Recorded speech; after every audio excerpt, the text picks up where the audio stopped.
What's going on, YouTube? I see I got Steven in the house. How you doing, sir? Oh, let's see who else is going to want to show up. How's everybody doing tonight?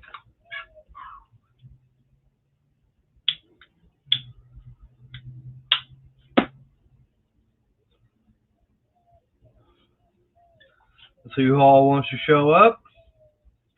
Mosquitoes are still bad. I got this thing going. I might have to put on some of my redneck cologne.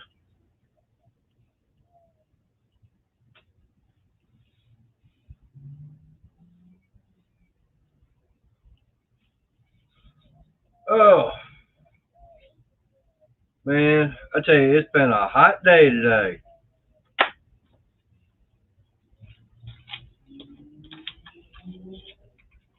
Let's see who we're all going to get in the house tonight.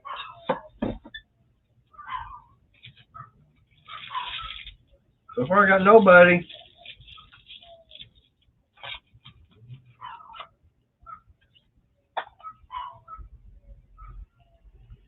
Oh, man, these mosquitoes are bad right now.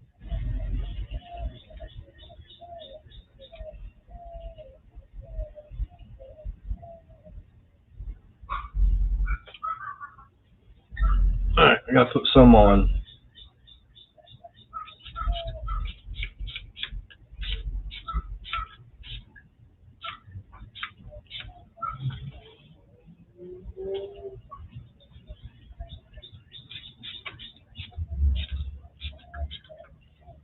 And I gotta put on some of this redneck cologne.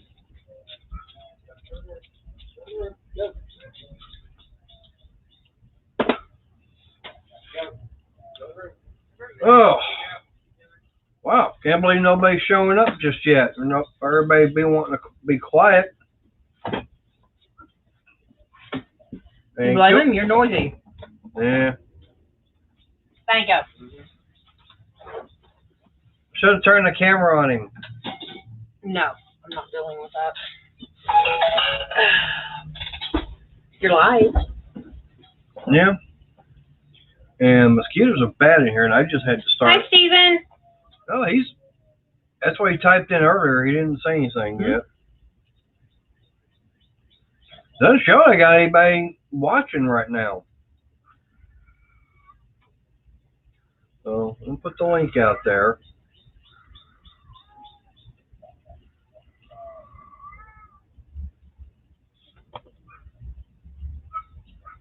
Yeah, you've got me in there now. All right. But I already got bit right there already. I just used some of the redneck cologne. Hey, Steven. How you doing? Thank you for coming by. Hey, there's Perkins. hi, James. How you doing, James? Let's see. Uh-oh. Yeah, I ain't worried about Uncle Tony.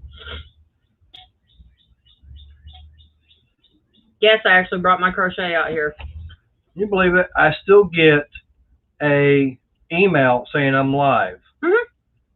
Like, can y'all believe that? I guess you get an email saying I'm live. I'm going, no kidding. I know that. I've probably got one. Yep.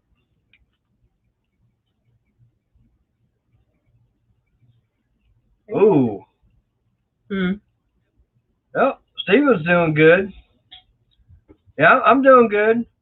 But getting some Perkins grilling some chicken outside. No, that was last night. That's what we had last night, was chicken. Yep. Yeah. But it wasn't grilled, it was barbecued. It cooked in the oven. Oven barbecued, yeah. Yep. So, what do you think of that birdhouse you wound up getting?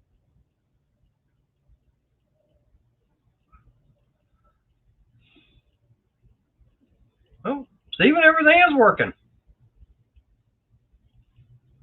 I'm working right now to keep you guys entertained. Isn't that what this is all about?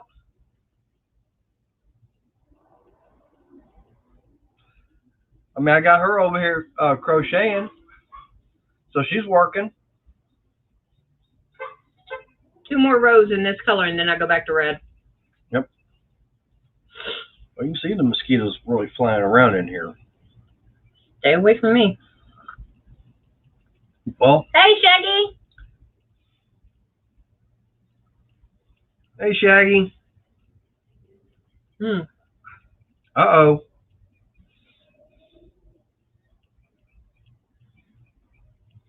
Oh, okay.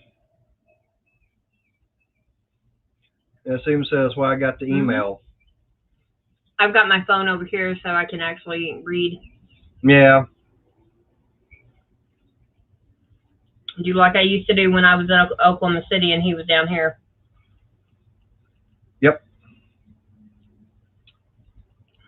Well, Shaggy, you figured out what it is that's getting your chickens?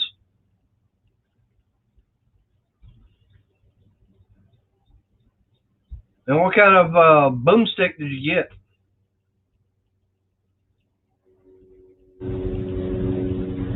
Cool. Thanks, James. He said he'll have the birdhouse video up soon. Okay. That'll work. Okay. I told you the mosquitoes are bad. I don't know why. I've got the... You got standing water somewhere. Yeah, well, I found some out in the backyard the other day, and I got rid of it.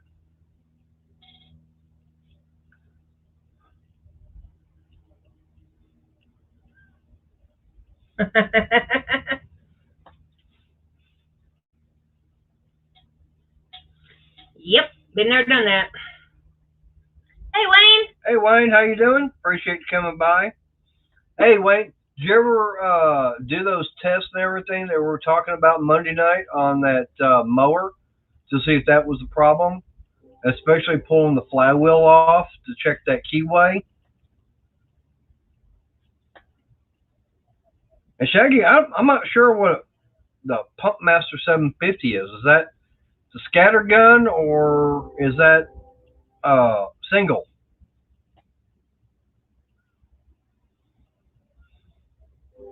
Wow, 46 degrees. That'd be nice to have that. It was 76 waking up this morning. Yeah. And that was at it was about 5:30. Yeah, I mean, it was real nice this morning, waking up, going outside, because first thing, of course, waking up in the morning, of course, you got to hit the bathroom. And then, of course, I'll step outside to have a cigarette because I don't smoke inside the house. Not only out of respect for my mom, but now out of respect for Crystal. Mike, that's not any way to talk to other people in chat. Because I know you ain't talking to me. Hey, Steven. Okay.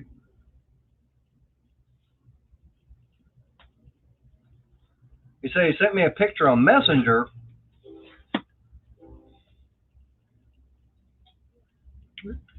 Ah. Good. That's one thing, that was mentioned on that. Yeah. That's what I had a feeling on, Shaggy. Ah. So the keyway was sheared. Okay. That would do it. And that was one thing that, I know we talked about, Wayne. And I have seen that happen. I've even seen it where the keyway, you can see part of it, and it looks like it's offset some. And that's enough just to throw the timing off. You gonna put some of that redneck cologne on? Yeah. Move. You got it? Yeah, I got it. You sure? And so do you. She keeps grabbing it, and her hand kept slipping on it. Well, it's split canvas, and it was, I think I paid like $1.50 for it. So that's okay. The blanket's going to Lawton. Oh. He's a Sooners fan. Right. He sent it to you on your messenger. Ah. That's probably why I didn't get it. Yeah. She's checking. Hey, Shell. Yeah, my messenger is not wanting to show me that I got anything. There. Ooh. Uh-oh. Now that's just mean making us hungry again, and we just got through eating. Yeah. Hi, Shell. Yep.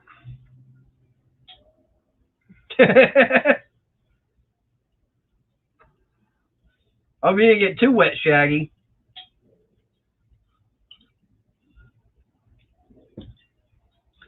So how's my second favorite redhead tonight? We all know who my favorite one is.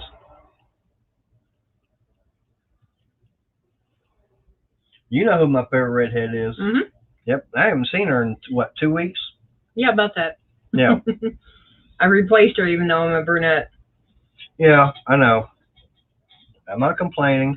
You got to get my hair cut and then I'll be a redhead. Mm.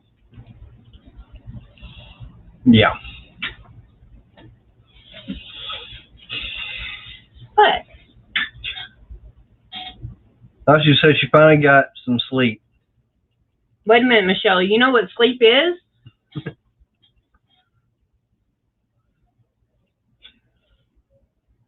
Shaggy, you're my third favorite. Oh, she got that French press going. That's why she hasn't had that much sleep. She's gotten more caffeine per intake. I got that, Skeeter. Good. Yeah, I just don't want to drink him. Right there, landed right here where I'm going to be drinking from. Like, oh, and he goes, no more. Wow. 39 hours? You were going that? Why were you staying up for so long, Shell? Because that's what she does. Her job and the boss's job. Yeah.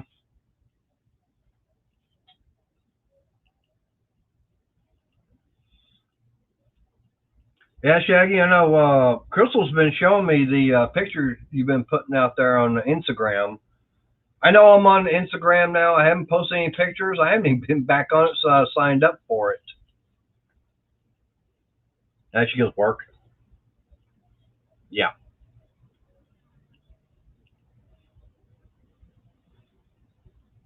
Well, caffeine affects me in different ways. I know last night I was, I kind of drank some, and what was it, about an hour and a half later, it finally kicked in. Yeah, right about the time you had to go get Chris from work. Yeah.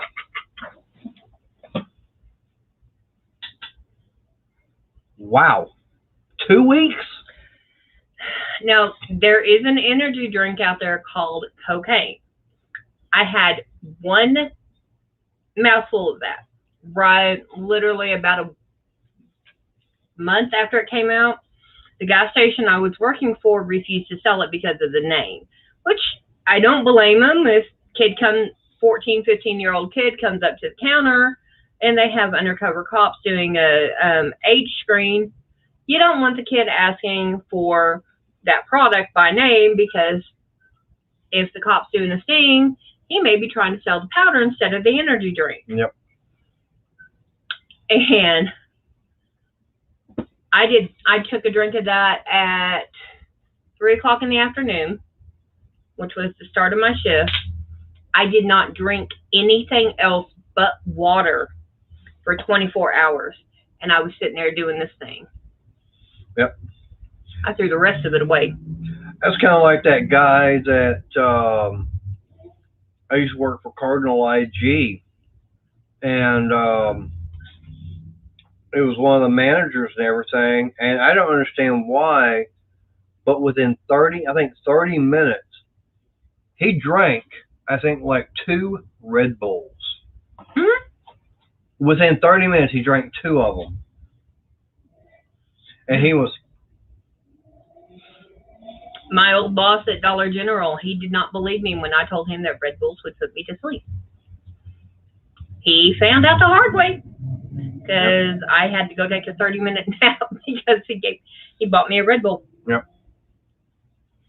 Well, I was telling Crystal that I remember when I used to work out at Scarborough, we used to sell the energy drinks out there. And the thing about it is, like, okay, no problem. Until one day management came and said, we got a problem.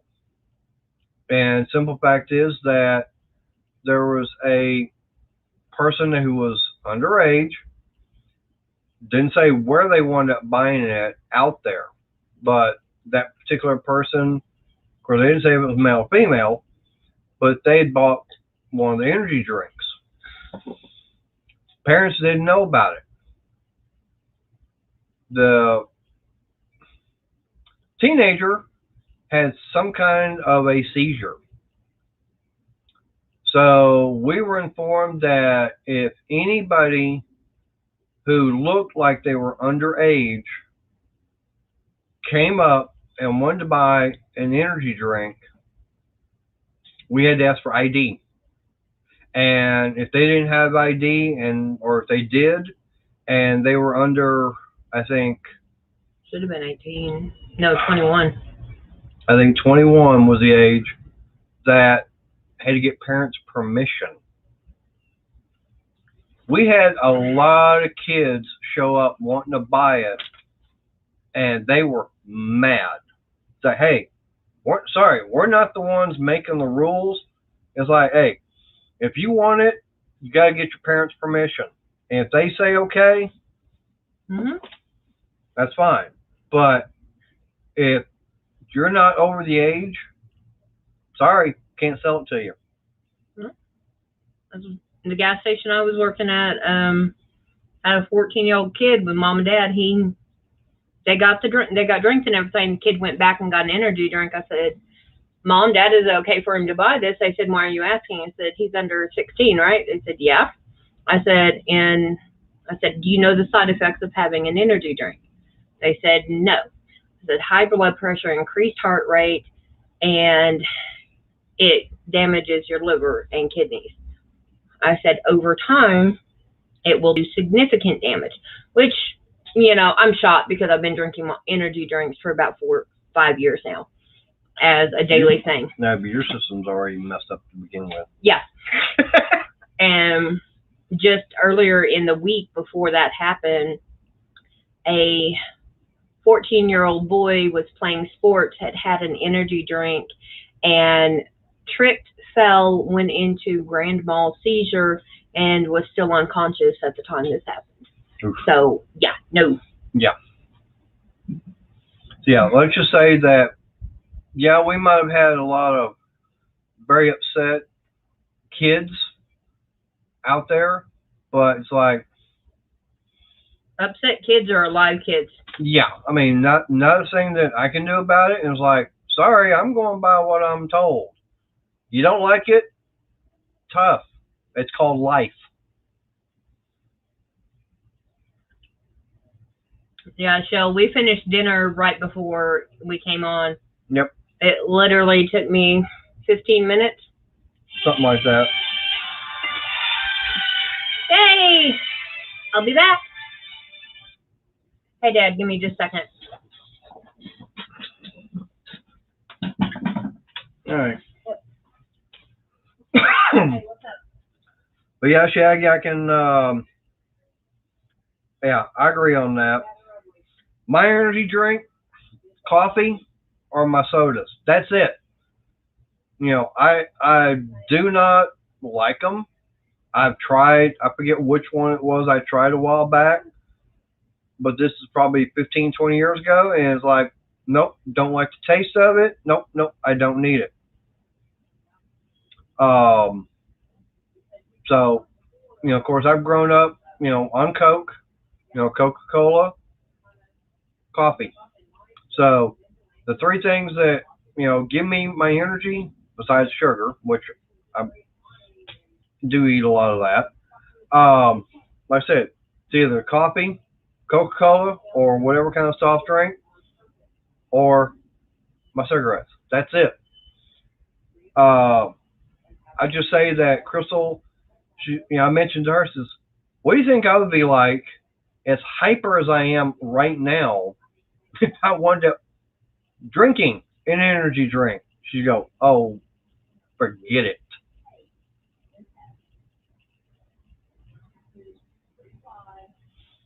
Well, Shell, I grew up on them. I grew up, drinking.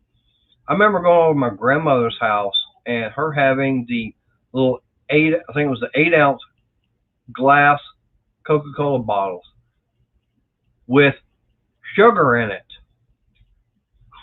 That's what I grew up on. So, and then of course I found out about Double and Dr. Pepper, and it's like, okay. Of course, Shell, you should know about Double and Dr. Pepper.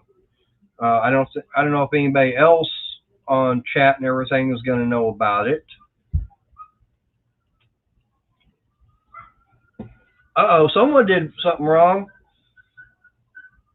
I hear sirens. That's probably why the Yip and Yap are making a fuss over here. Yep, that's the police.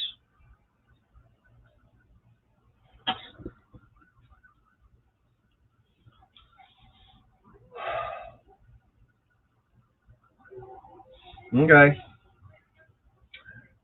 Michelle, I happen to have, I know for a fact I've got 7 unopened cans of Double and Dr. Pepper still left. And while I'm having them, doing all the buying them before they decide to close. Like, Actually, I've got, not only got the cans, I've got 22 8-ounce bottles still unopened. Yeah.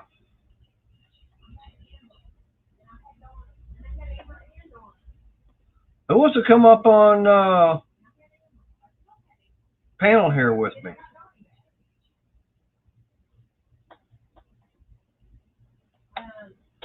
Put the link back up.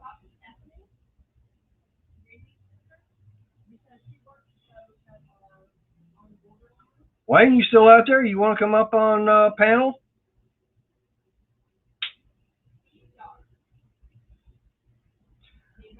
Well, Steven, okay, that's fine. I don't like the taste of Pepsi, okay? It may be you just don't like the taste of Coke. You like Pepsi? Okay, fine. Hey, we got a couple of people wanting to pop in here. Let's get them in.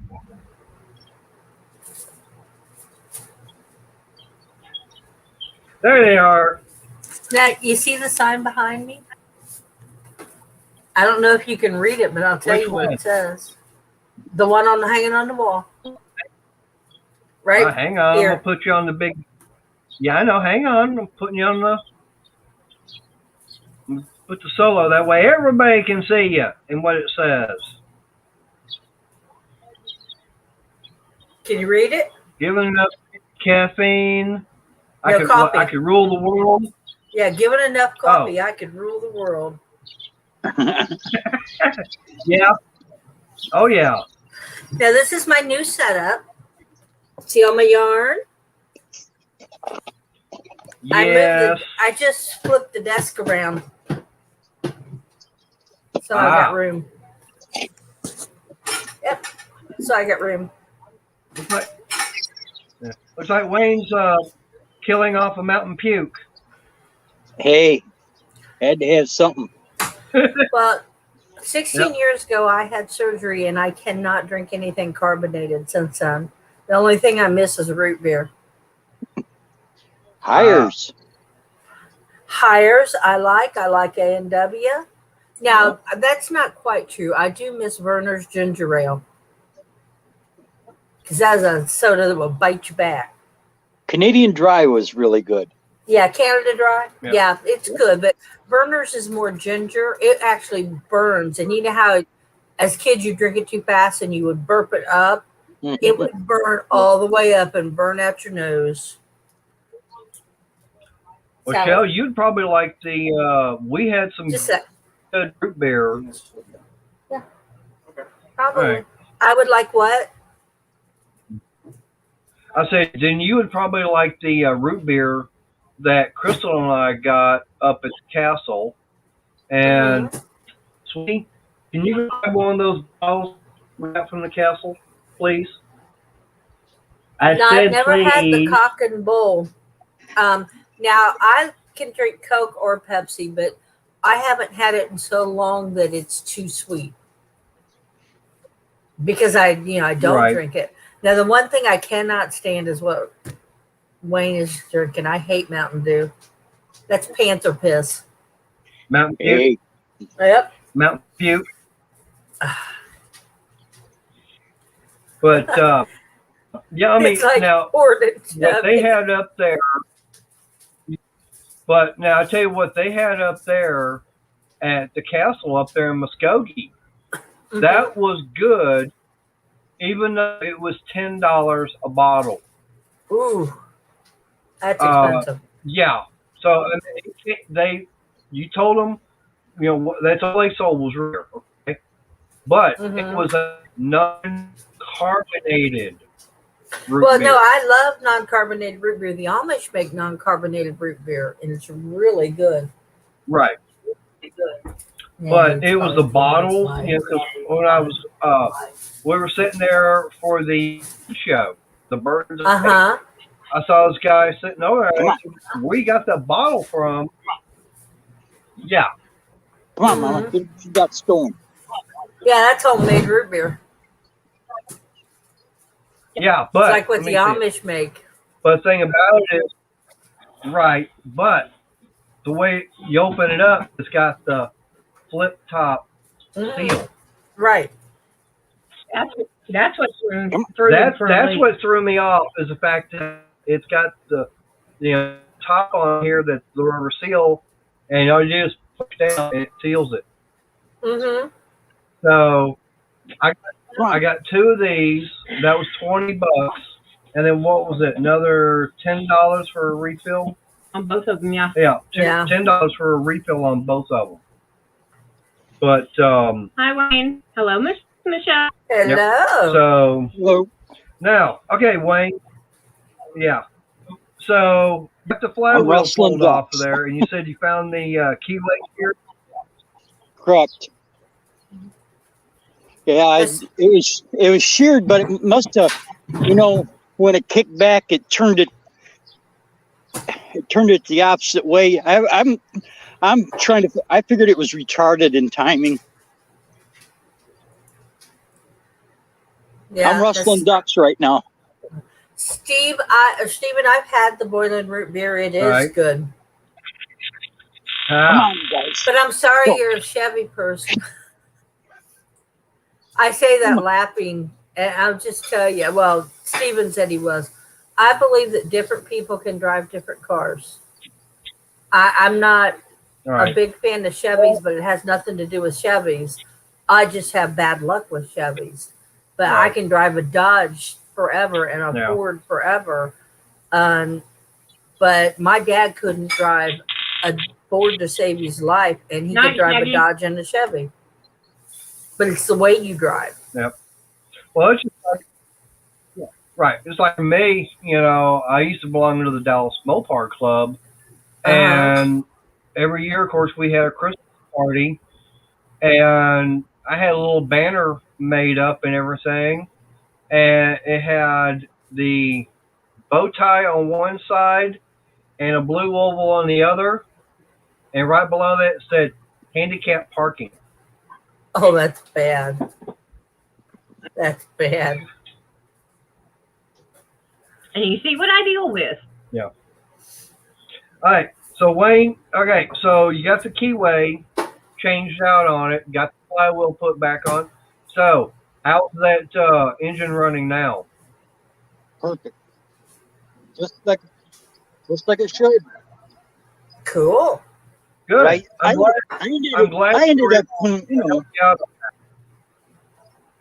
ended up cleaning the carburetor out and put new plugs in it, and I went right through it. You know what? Broke again? I didn't. Yeah. Seen up at the years, probably about, and I have enough ends on it that it literally looks like someone just went through and cut the loops on the side of the scheme.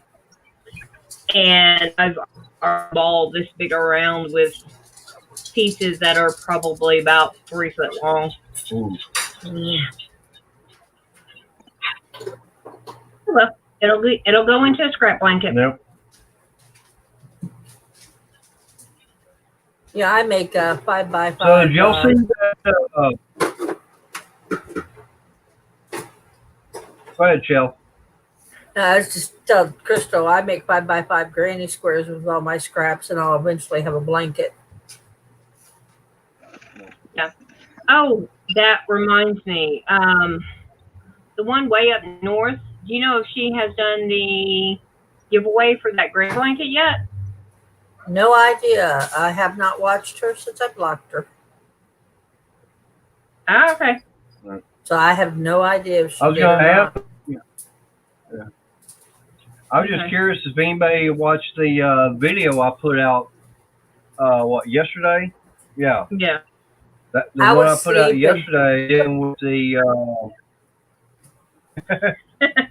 Like I said, you know what sleep is. Yeah, I do now. This is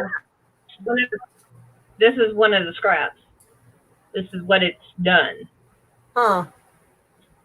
It's not, take it back like about 2 foot, if that. No. Mm-hmm. So what about your video? Well, I've been looking at getting another toolbox. Oh no, I knew that you got the toolbox. As far as because I'm. Yeah. Right. Well, the fact is that of course, about a month or so ago, I did the video dealing with getting another one. Mm-hmm. It was the Skittles. Yeah, the Skittles. Video. Because I did say that because at Harbor Freight, they've got all the different colors, and that's what everybody calls them, is the Skittles colors. Right. And of course, one winning. So, yeah, she's lucky to get the green. But anyways, yeah, I wanted to, I was like, okay, fine, we'll go with red. Well, in their stores, they've got the 44-inch top and bottom toolbox on display like they do all their others. But on the 44, they have the end locker and the end cabinet set up on them. Mm-hmm. Well, for some reason, Harbor Freight no longer, you can look on their website, okay? If you put, I forget what the SKU number is, but if you put that SKU number in, it does not come up for an end locker. Okay, you cannot find a U.S. General end locker on their website. If you put an end locker, it'll show icon or it'll show an end cabinet. So they even there's name listed on the website. Undoubtedly, they are trying to phase them out because, from what I'm gathering, September, October, they're supposed to be coming out with a new and improved U.S. General Series 2. And so basically what they've got out in the stores right now is it. I might take it easy. Appreciate you showing up. Bye. Yep. So I got lucky that, I'd gone to the Waxahachie store. Well, they didn't have it. Well, I told Chris, well, I need to go Harbor Freight and everything. She goes, which one we're going to? This was right after church, Sunday. I said, let's go to Corsicana. Because, trying to get in and out of the one in Waxahachie is a hemorrhoid. Big time. Because where all the traffic and everything is for it. So we'll go to Corsicana. And got a hold of the manager, says, you have in stock for the 44-inch toolboxes, as far as in cabinet, top, bottom box, and the cabinet, or the in locker and in cabinet. She went back. Right. Out of the, was it 6 colors? Mhm. Out of the 6 colors, there was only 4 end lockers in the different colors, but they had it in red. It was the only one they had left. And there I are like none red. in any warehouse in California. Yeah, well, yeah, like Crystal was saying, I had the manager check. Oh, they got a whole bunch of the top and bottom boxes, but there are no end lockers. That's bright enough for you, Michelle? He's bright. Yep, that's the other color in the blanket. Yep. So, yeah, so I wound up, it was fun coming home, putting that end locker in my car. I had to Oh, literally, nice. Is that one of your clearance yarns? No, this is actually a wool yarn that Jennifer sent me about a year ago. And so this hat's for me. This is a nice hat. But Yeah. anyway, you got the end locker. I like the red I color. got the end locker. Yeah, I did. I got the end locker and I got the end cabinet. Now, of course, Harbor Freight, they were doing the 20% off for Father's Day. Right. But the only thing is, on the fine print, it was excluding U.S. General toolboxes. So could not use that. Well, what I was wanting to do is make the 2 separate purchases, use the 20% off coupon. That way, mark it down quite a bit. Well, couldn't do that. That's when I found out about the fine print. The cashier said, well, I can do 10% off. Okay, fine. So she did 2 separate purchases, 10% off. So normally $240 plus tax. Right. With the discount, tax, and everything, came up to $233 each. It's good. That is good. Yep. So I got the in-lock. Like I said, I did. Right. Well, I did the video on it, and I like it. The simple fact is, it's got 2 shelves and everything inside of it, and they're both adjustable. Plus, you still have a drawer down at the very bottom. You can also put it on either side of your tool cart, or not cart, but the bottom box. But their design, is the way it's designed and everything, it'll go on the 4, 56, or 73 bottom boxes. And Stephen, I love Dodges too, but if I got a Dodge, Crystal wouldn't be able to drive it.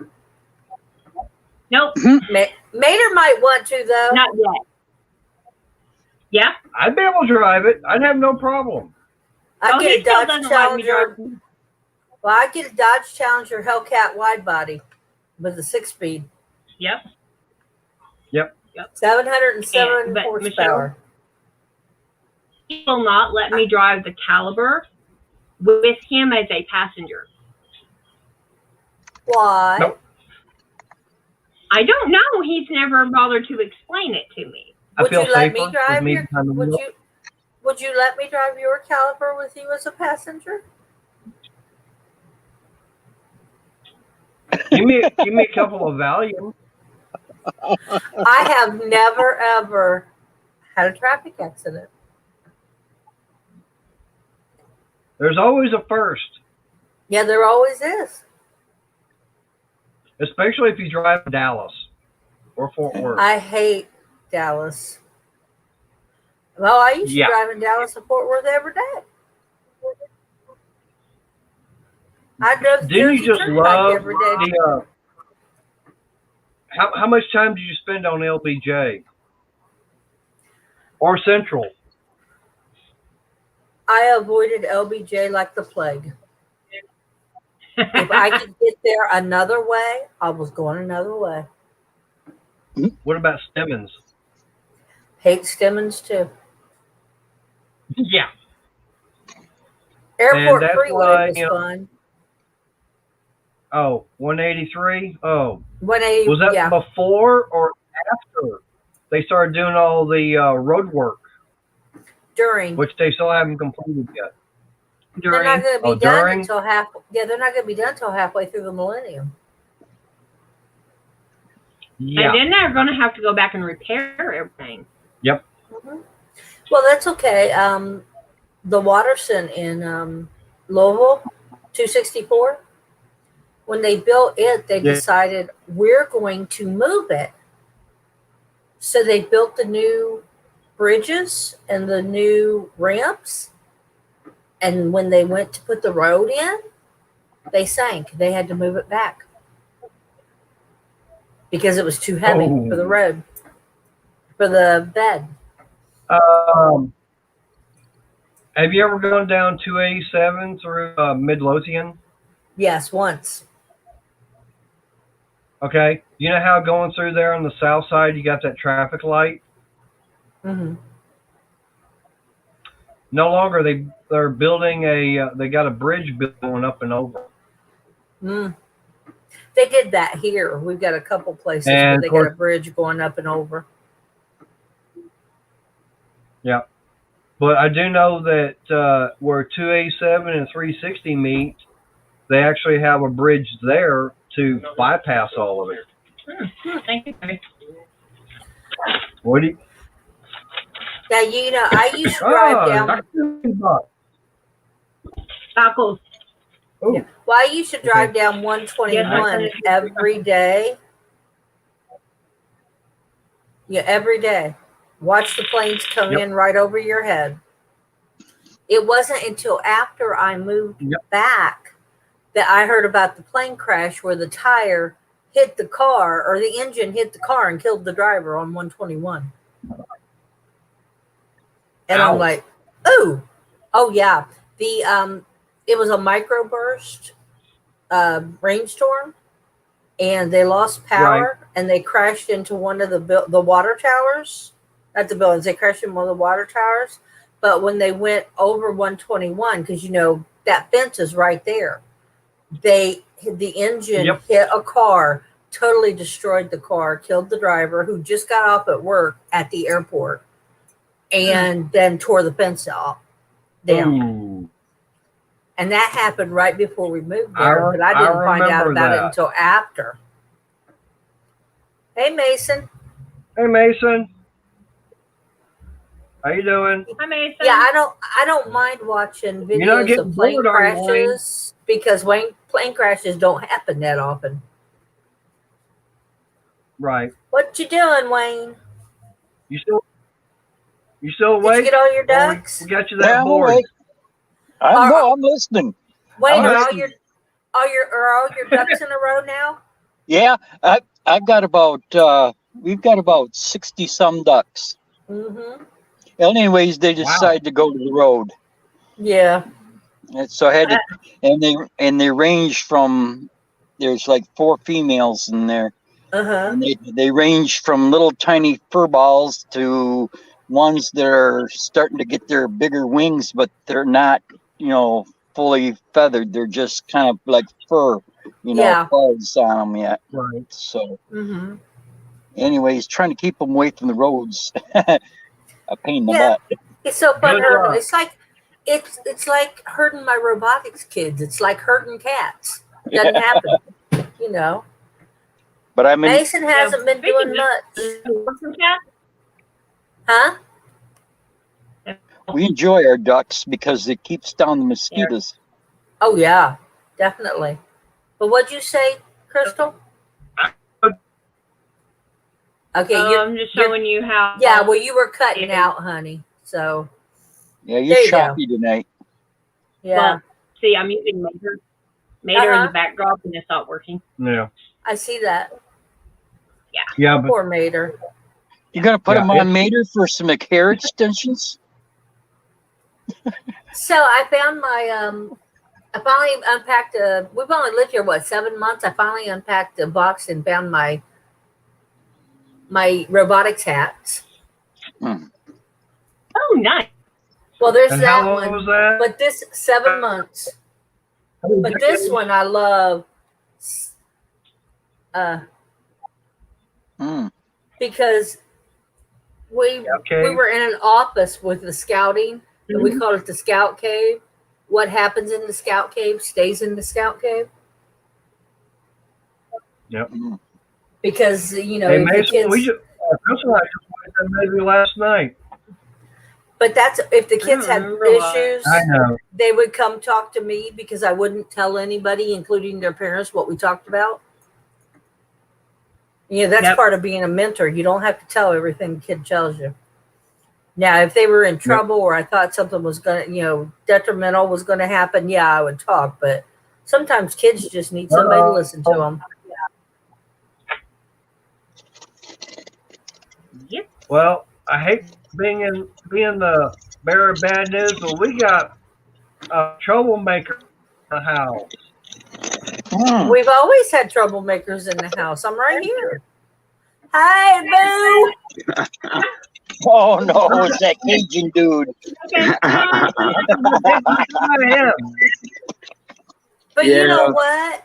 Mater says I cause trouble because I talk about food too much. Mater, please forgive me for Well, this. you didn't bring no gumbo tonight with you. Well, Mater, forgive me for this, but it's not actually cussing. You know, I love coon asses, so that's good. You know, Boo knows what I mean. Hello. Hey, Mason. How's it going? Hey, Mason. It's going good. Hey, Mason. Hi, Mason. Hey, good. I'm doing good. Hey, Boo, I got a couple coins I ought to send you just because they don't make them anymore. They're not worth anything, but they don't make them anymore. I got New Jersey Transit tokens. Oh, okay. Yeah, those are actually worth a little bit of money. Yeah, I've got those because I used to drive the Parkway all the time. Yeah. Do you have the Y cut out on the inside of it, the middle of it? I think there's one that might have that. Okay. I have to go look at them. Most of them have the Y or the whatever cut out. Some don't, some do. Yeah, but I've got like 4 or 5 floating around here. Oh, okay. Yeah, there's people that collect those things. Yeah. Yeah, you said your mom was down there by Diane. You said your mom lives down by Diane, and she's out in Jersey. Yeah, in the morning, my mother-in-law, we used to live in Jersey, but I would take the Parkway to work because it was the quickest way to get to work, but I wouldn't come home the Parkway because I had time. You know, I wasn't rushing to try to get someplace. And it used to cost me 35 cents a day to go to work. But you would buy the tokens, and then it would only cost me 25 cents. Today, about $1. But everybody's got Easy Pass today. Hey, Stephen, how you doing?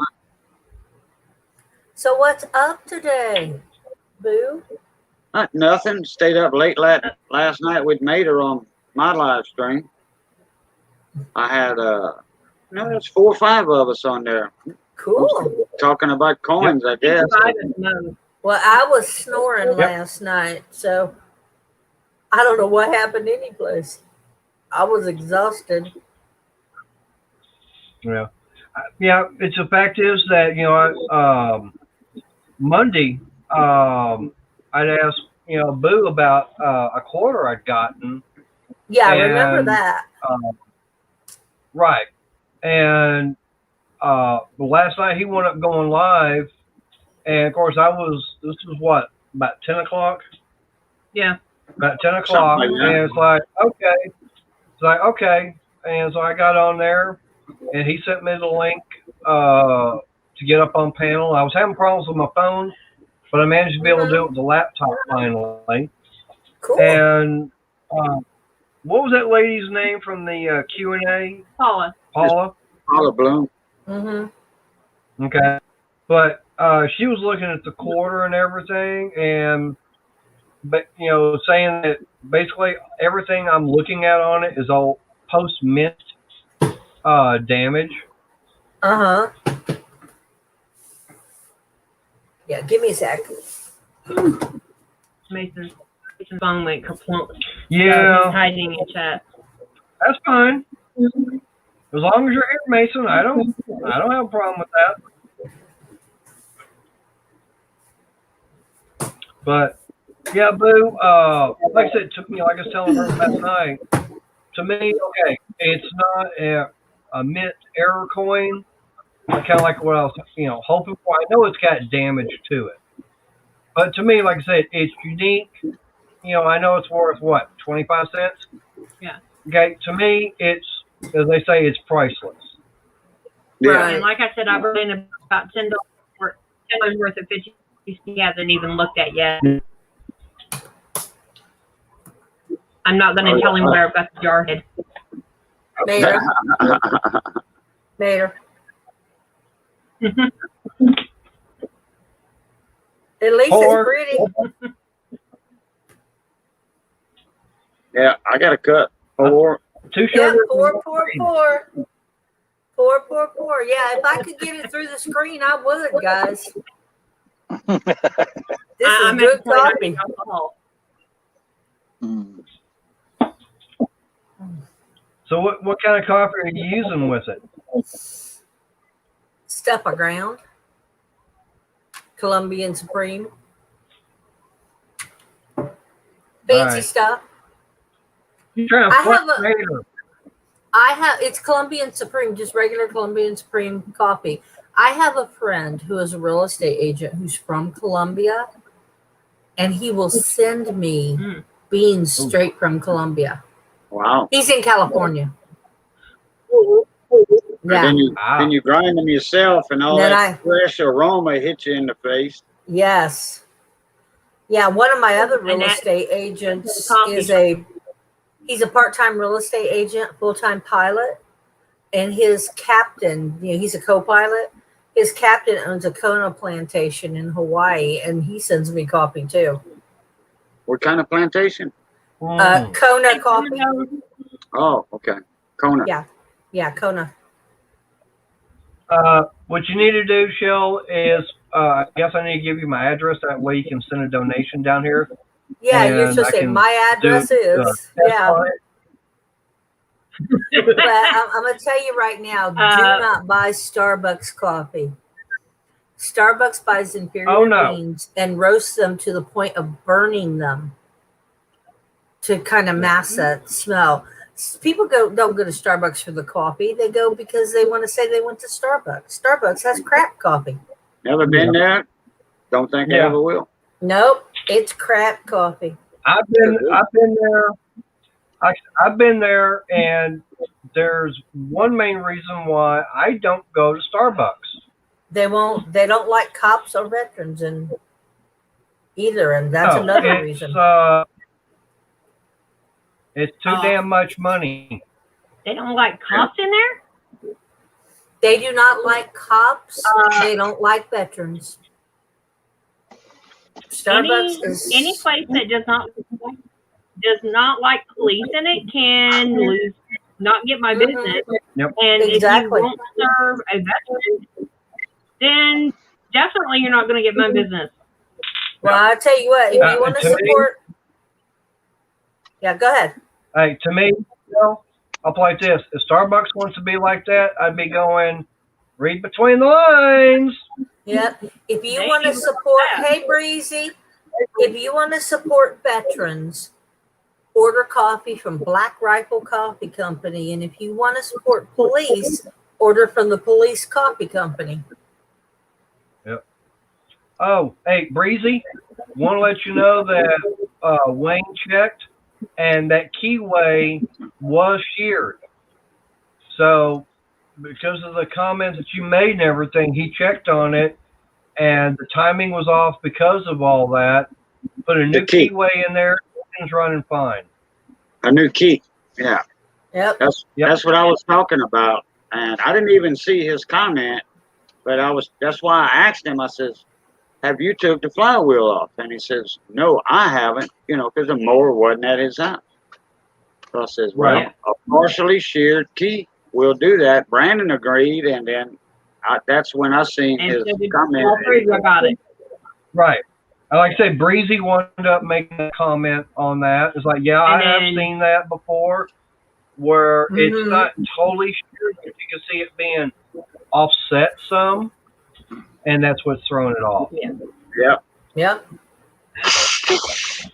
That thing is set. The thing is set for about a year and a half, and it had crap fuel in it, and the carburetor was gummed up, and I cleaned all that stuff out, and then it started to fire on its own. It'd start, but sounded really bad. So, Right. But Okay. I was leaning. I was leaning one way or the other, whether to, I was going to pull the flywheel before I went inside the motor to see if anything there was damaged. So. Well, you really can't tell if something's going to be damaged on the inside unless something is actually broken. There's a piece laying in the sump, Yeah. If it's worn, you're not going to tell unless you put a mic on it, Yeah. Yep. Well, she's going to head inside because it's still warm out here. Yeah. Okay. I wiped my hand here and I'm just dripping. I think I might go into 49 degrees last night. Wow, 49 degrees in Michigan. And tonight is supposed to drop back into the 40s again. Can I just like you for a minute, Wayne? Hey, I tell you what, it's been a pleasure because I haven't had to run my fan in the window. 93. I got 90. I like my phone better than yours. I don't care. It's still hot. Yeah, 90 degrees is still hot. And I'm not used to the humidity down here yet, so yeah. Yep, I kept trying to tell her, welcome to Texas and Texas summers. That's not Y'all know humidity. all about that. Take her butt to Houston and let her see what humidity is. Well, I did take her down to Todd, Michigan, which is, not far from, Conroe. Mm-hmm. But that's humidity. 2 months ago. If you want to cool off up here, we go by the lakes. Yeah. Conroe. They got a little town down there by Conroe called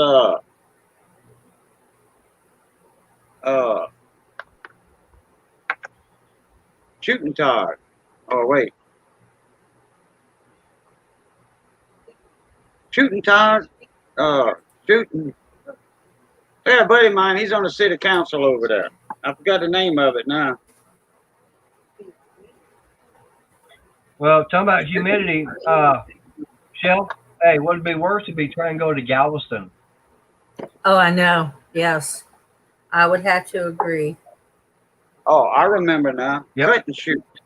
Cut and shoot. That's it. Cut and shoot. I remember now. Yep. My favorite town in Texas is Muleshoe. Home of I Lee can Worsley. already tell you. Hey, I can already tell you what my favorite one is. Hey, there's like this. We've only got 2 places. Yep. You know what my second favorite city is? No, don't. What? It has to be Houston. You know what my favorite city in Texas is? Grapevine. Probably Grapevine. Grapevine. Ride the tarantula train. Oh, I would love to go ride that. Oh, I love the tarantula train. Which one's go ride that? Which one's about north of Dallas? Is it Grapevine or Grapeland? Neither one. Grapevine is right by the airport, smack dab in between the middle of Dallas and Fort Worth. That's okay. That's the one I'm talking about. Yes, that's Grapeland. Grapevine. Grapevine. That's where I used to live. Grapevine. Vine is down by Tyler, then. Yeah, probably. because Grapevine is in Grapevine between is Dallas and north of Fort Worth, Cleveland. right next to the airport, and that's where I used to live, right off 360. Yeah. My buddy used to sell bald crawfish over there Mm-hmm. at Grapevine. He'd go to Palestine, Hey, and Mark. he'd go to Grapevine, and Hey, Mark. he had a Yep. wagon trailer set up, big tent, bought his crawfish, throw them in ice chests. He'd have all his potatoes, corn in each separate ice chests, and he'd sell bald crawfish at one of them places in Palestine on the corner lot. Big old huge gas station, whatever, cafe. And and naturally he'd give the boss, the owner, some bald crawfish or and a few dollars. Yeah. Now, did he ever go to Main Street? Street Days or the Grape Fest? Yeah, you'd have Main Street Days and the Grape Fest. Where? Two big festivals in Grapevine. Oh, and okay. people would bring in the food and just set it up. He went to Grapevine a few times. He mostly went to Palestine. And every now and then he'd go to Grapevine. If somebody would invite him, they'd have something going on in town. You know? That's what I'm thinking is Main Street Days and Grape Fest, because they would have those two festivals, and then they would have a Christmas parade. Yeah. He had a buddy of his that worked over there. I mean, lived over there, that owned a bunch of property and all that. His name's Mike Munez. Some kind of farmer, cattle farmer, and he owns a bunch of land around there, Mike Munez. Yeah. Well, I know for me, I want to go back out to Grapevine Mills, the mall and everything. I want to see what else they've changed up, because I wound up going there right after it opened, and they had some good restaurants out there. They did. The main one I liked was Rainforest Cafe. Right. I know the last time I wound up going out there, which is about 12, 13 years ago, something like that. And it was still there, but there was another one there. Shell, how many times you been out there to Grapevine Mills Mall? Oh, a lot. But see, you have to understand, I moved away from Texas 14 years ago. Okay. Now, they had a restaurant in there that it was like a haunted house. Yes. Do you remember that one? That was opening up right when we moved. Believe it or not, that last time when I went going out there, it was gone. Yeah, they still have the Rainforest Cafe, and they have Chili's, because I just pulled it up. They have a sushi place, and then just the it looks like it's got the the place where the food court, and they've got the Blue Goose Cantina. Now they used to have Dick Clark's restaurant there too. Right, and I don't even think that's there anymore. No, I don't think it is either. Because I'm looking at this and it's not listed. Dick Clark, you mean the entertainer? Yeah. Wow. Wait, is he from there? No. No? Oh. He had a chain of restaurants. But shall I tell you what? I didn't know that. Yeah. But what really got me was that Crystal met me for lunch today. It's like, I haven't had my usual Wednesday Mexican lunch in 2 weeks. So she met me over at the restaurant, and she wanted to get her a chili reno. We started talking, and said, she hadn't had one since she went to Ponchos and everything. I brought it up on my phone. Out of all the ones that were listed in the Dallas-Fort Worth area, only 2 did not say permanently closed. Wow. Because we used to take the kids to Ponchos because it was a cheap place to eat for them. Yep. And I actually called one of them today, and the phone just rang and rang and rang. No answer. Now, you what I miss is Brahms, the ice cream place. We still got that. I got that. It's about 4 blocks away from the house. Actually, the Brahms is actually out in front of Walmart. Mm-hmm. Cajun, my mother And had I think my mother had a piggy bank full of wheat pennies. My nephew got high and went and stole it and sold it for just the pennies in it, just like a regular price. You know, like, oh, well, it's got $30 in pennies. Give me $30. Oh, I wanted to kill him. Oh, I couldn't believe it. I've got boxes and boxes of rolled Wheaties in the rolls, 50 per roll, and I've got them big shipping boxes. Yeah, the priority boxes. I've got boxes of those things full of rolls. Ooh. And I haven't went through them yet, you know, and nobody has. They've just been rolled by dates. Nobody's examined them well. A lot of them came from Rick Snow. Yeah. Well, these are ones that my grandfather collected wheat pennies, and you know, my mother got them from him. No idea if there was anything special in there or anything. Right. This kid, you never know. Sometimes you do. I know. I was so upset with him. This one guy in California, his name is I forgot now. If I wouldn't have tried to remember that, I forgot. Anyway, he's a YouTube friend of mine. He has like 2 first names or 2 last names. Either way, but he bought his first box of pennies ever, and he was new to the coin community.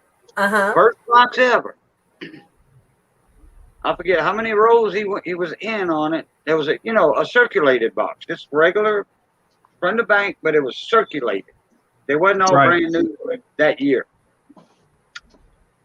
He spotted a 1969 S that looked a little funny. He looked at it real good. He sent me some pictures.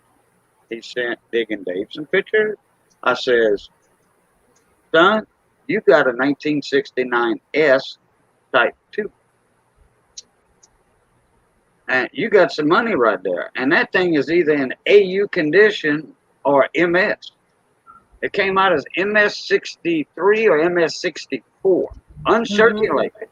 So from 1969, how do you think that thing got in change? Either somebody's collection got stolen, or grandma, or somebody like what happened to you, or a collector, because he got that right at the time collectors in March.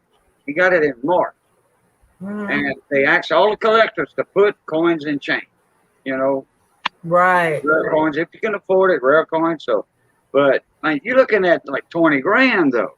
Okay? Wow. Yeah. And he had it certified, graded with PCGS, and he sold it at Heritage Auctions for $26,000. Wow. Cajun, what's so special about that? It's a double die. Okay. Remember we were talking about double dies last night? Right. And the die making process, and remember Miss Paula was talking about it? Right. And then they had come up with Roosevelt. Remember the thing, the earmark right here? The extra muscles on Roosevelt's face? Well, in the die making process, Paula was talking about like the hub doubling or master hub doubling or whatever. Well, that's the 1955 wheat pennies, the 69 memorial pennies, the 72s were that they had double die in those years. Not all of them are double die, and there's some of them are different types. Different dies had made them, so there's different types. There's like the FS 101, FS that's Frank Staten or Fervor Staten, and it's the numbers. They have 4 or 5 different types of those pennies. Yeah, so he invested a penny in. So what is considered to be a double die? Where the date and the letters are double, they are over one another like that. It's kind of separated. They have notches on them. If you look So, up now, the reason I'm asking on that is because I've heard that what that means is the coin got stuck and the die came hit it a second time. no, the die itself is double. So every coin they mint is double. Then Right. they catch it. Then they catch the error. And they try to find all of them in the bags, or they just say, hell on it. We are not going to look for all them pennies in a $50,000 bag of pennies, you know, Right. whatever. So they just let them go, let the public have fun with it, you know. But if anybody looks up the 1955 Lincoln Wheatie, you'll see double die. You'll see a prime example of a double die coin. Okay, And so it's actually the 69 is not as wide as the 55. The 55 is the best example of a double die. The 69 is not quite as aggressive as the 55. So then, what would it be then? Say where the coin gets stuck and actually gets struck a second time. That would be called that would be called a double struck or a die cap. Okay. Especially if another coin planchet is stuck to it. Okay. And it's thicker. That's called a die cap or a double struck. And in the case of a double struck, usually it's kind of twisted a little bit. Right. You know, you can have different directions of the memorial or the wheat or the head or whatever. Okay. So a double die just means that there was an actual error when the die itself was made. It's actually in the die itself. Okay. Right. The die jumped while they were pushing the die. Now they have what they call a single push operation, and it makes the die all in one push.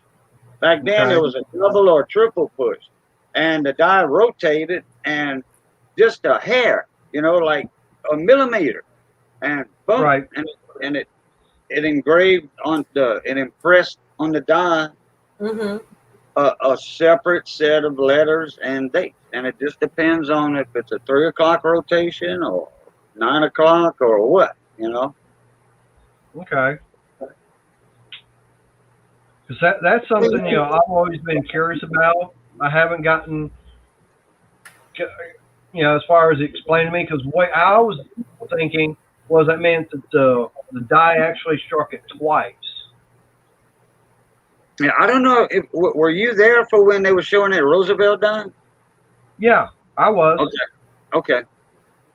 I think it was. That's one thing Apollo was saying. It was something that when they were actually making the hub dies off the master and everything. Right.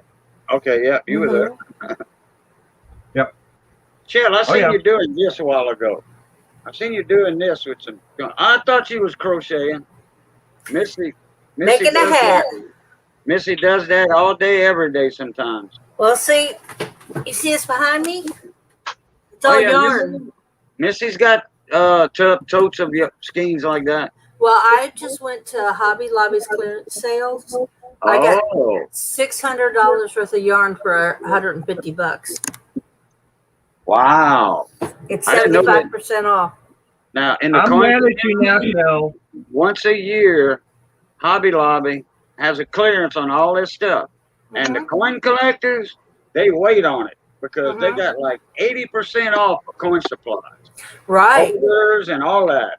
Well, and I don't have a Hobby Lobby in my area in Lafayette, but that's an hour drive. Lake Charles, my cousin's the manager of the one in Lake Charles.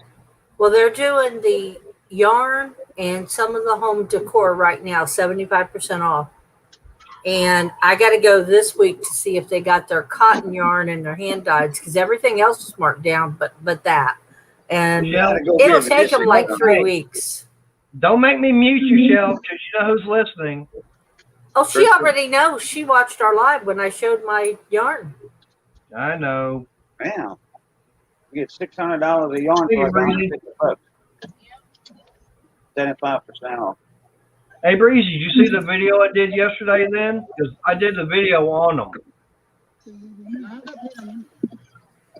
Yes, every June is yarn clearance and resets at Hobby Lobby. Every June. Every June. I'm gonna have to see which one's closer, Lake Charles or Lafayette. Right. I don't. And you know, I have one here in town now, so I make use of it. Yeah, well, either one's going to be an hour away Right. Yeah. from me. But I Hey, Boo. will have to purchase very little yarn in the next Hey, year Doc. because I'm set.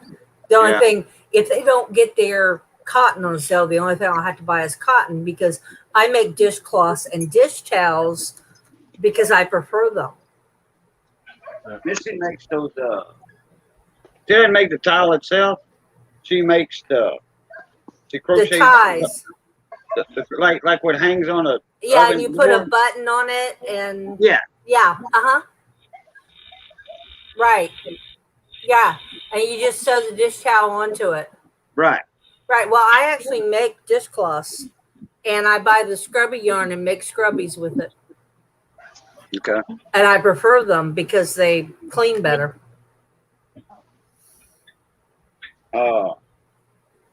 Missy made her niece, great niece, some stuff, a shirt and a big peace blanket, you know, with the old 1960s peace sign, Mm-hmm. you know, and those squares in that blanket took the longest because that peace sign, I mean, you going in that road, you got to switch colors, Yeah. you know. That's, and you know, and she'll understand what this is. Does she do interlocking fillet with that, or does she do just change the color and make the design like a grafgan? I don't know. You'll have to talk that Chinese language to her. Okay, I will talk that Chinese language with her at some point because interlocking fillet, you do two different colors at once. You do the first row in one color. Well, you do the row first in one color, and then you do the next color in the same row. And what it does, it makes a pattern on it. And so you've got, like, you can make a deer head, and it'll be one color on one side and one color on the other side. Wow. Yeah, that's interlocking fillet. Interlocking fillet? Yeah. Like a fish fillet? Yeah, kind of like a fish fillet. Okay. Interlocking fillet. Now, I don't do that, but I do a lot of other things. But well, she knows how to read them books with all the patterns. Everything, yeah. That's Chinese language to me. That's almost like computer language. Yes. Yep. You know, you do one row, TB turn back or go back, turn, or what. I don't know with all them letters and numbers and the pearls. C1 turn, you know. Yeah. C1, Hey, SC. Yeah. Cajun, you and I in the same boat on that one. Yeah, it's Chinese, Greek to me. Yeah, it's a towel topper. You and I in the same boat. Hell, Missy can watch. She can watch y'all and crochet, not even looking at the crochet. Yeah. That's Crystal. She's been doing it all her life. I mean, she'll look at something and make it. She made our puppy dog. We got a long hair chihuahua. A cover, like a sweater. Cool. You know, the holes, the front legs go through. Yeah, and it's all round. You know, it doesn't button on or anything. It just slips on. Mm-hmm. Well, you know the fingerless gloves that all the kids like? Yeah. I make those to actually fit whoever's hand. They're, you know, they will be the same size as their hand, so there's no gapping or anything. You know, I taught myself how to do that because all the kids love them. Yeah. Hey, Doc. No, Crystal, I don't think Mater could read your pattern book either. I know I can't. I know I can't read Mrs. Pattern book. Mm-hmm. That's Chinese. It's like, which way do I turn this to read it? She's got a friend of hers. How to read it. We got a friend that gave Missy a bunch of pattern books. Mm-hmm. And they compared, you know, patterns and traded. And that's all that Cheryl does. That's all that woman does all day is crochet. That's it. Now, I don't do it all day. She'd rather crochet than eat. Now, I'm going to learn to knit because there's some things I want to be able to knit, like socks. I think Missy does socks. Yeah, well, you can crochet socks. I just want to crochet or knit socks because they're thinner. Oh, okay. Well, because I live in a warm climate, I would like to have thinner socks, and we'll see how it goes. Yeah, Missy knits. She does the chopstick. I call them chopsticks. Right. The 2 pointed needles. Right. So I want to learn with the double pointed. So I want to do that, and then I love to crochet. That's how I met Crystal. She must have 100 needles. Mm-hmm. Small, little, tiny things for that thread yarn. Yeah. Well, that's what you can make some thin socks with, that thread yarn. Those are. This doesn't have the other ones, but I've got these, and then I've got the set of big ones. I've actually got 2 sets of these, and then a set of big ones, and then I'm getting the ones with the fat handles on them. She has just a regular, right. Well, no gripper. Yeah, these are ergonomic handles with the gripper, and I don't buy them because they're ergonomic. I buy them because they're Clover. Clover uses brushed metal, and it just speedily goes through. And I have arthritis in my fingers and my wrists where I broke them. So the ergonomic and the speedy, it's too hard on just the plain, because she probably uses a Boyer or Susan Bates. It's too hard for me to crochet for long periods of time with that kind of needle or hook. So I have to have something like this. Oh, yeah, because sometimes her hand does, after 6 hours, her hand gets tired, naturally. But I do have, because she probably uses something like this. Yeah, right. Okay. These, I have 2 of these. She's a lot of the smaller ones, though. These are 2 small ones. These were my husband's grandmother's. Oh, wow. And his mother gave them to me because I was the only one in the family who crocheted. Took it up, yeah. Yep. So, but that's what I'm doing, making a hat. Yeah, she rarely uses a large needle because she makes a lot of the real fine stuff, Like if she wants to go real fast on something, make it fast, then she'll use a larger yarn. Right. Well, I got a question for you, Cajun. Right. I hope you're not crochet. Yeah. No. All right. Are they still making the gold presidential coins? Yeah. The dollars? Yeah. Yeah. Sure do. How collectible are those? What you want to do is get them from the mint. When the mint, you can get anything from the mint, the sets, and all that. Don't just go to the if you go to the bank and get some original OBW, original bank wrap, like from the mint, the armored company that actually rolls the brand new coins for the mint and then issues them to the banks. If you can get the rolls, then by all means, yes, get those. You get 20 of them or 10 of them in a row, 20 in a row, and you just save the roll up. Or you can order them from the mint. Mm-hmm. At a little premium, though. At a little premium, naturally. Right. Yeah. How many of them are they minting a year then? They come out with, I think it's 5 a year. The presidential coins, because everything comes out in sets. If you buy an uncirculated set or a proof set, then you get the penny, nickel, dime, quarter, $50. Then you get you get the Sacagawea dollars, and you get the presidential dollars, or you get the Indian Nation dollars. Adjusted all the colors of it. Indian Nation? Nation dollars. Yeah, they had the Indian dollars. Other than man, they didn't do anything to it. When did they start doing that? A while back. I never heard of that one. Yeah. But just look up usmint.gov. Okay. just go into the site and you'll see all what they got to offer. They offer back year shoes and all that too. Now, are they proof set and uncirculated? You know, how much are they going to gain in value over the years? Uncirculated usually gain more value than the proof sets, unless there's a mistake on them. And some people buy 5 sets of each, and they wait for a mint error to come out. And some people order 10 or 15 of each. You know, that's perfect. All right. Because that's something I've never, I've known about them, but it's just I've never got into actually, ordering any.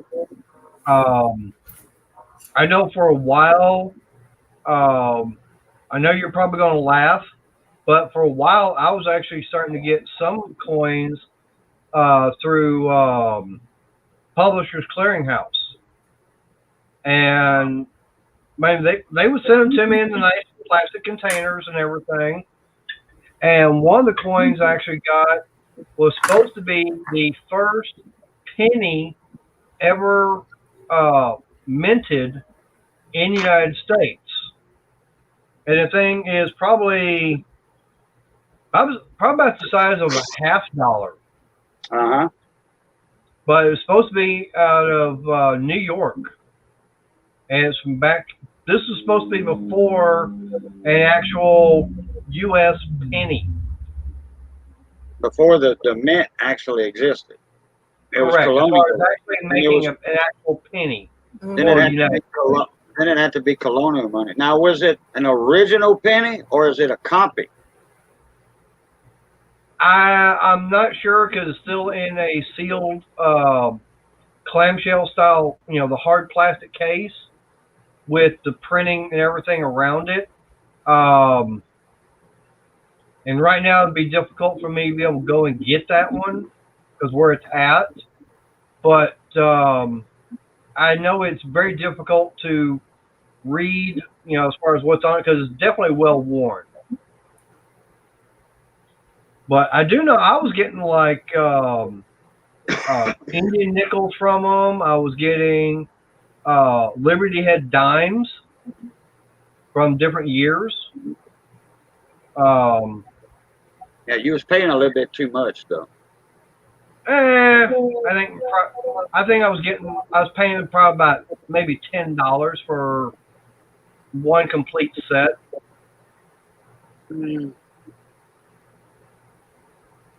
I'll have to see the set you're talking about, but like Littleton Coin Company, Danbury Mint, Franklin Mint, they come out with these sets, and those companies are called market setters, price setters.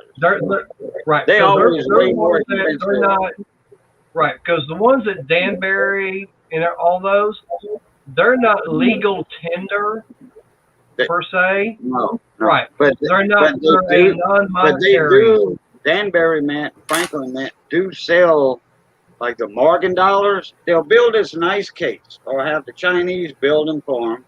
These nice cases. They put the coins in a little case, and every month for $40 or $50, they're gonna send you a coin with that in a case to go in your big cherry wood case.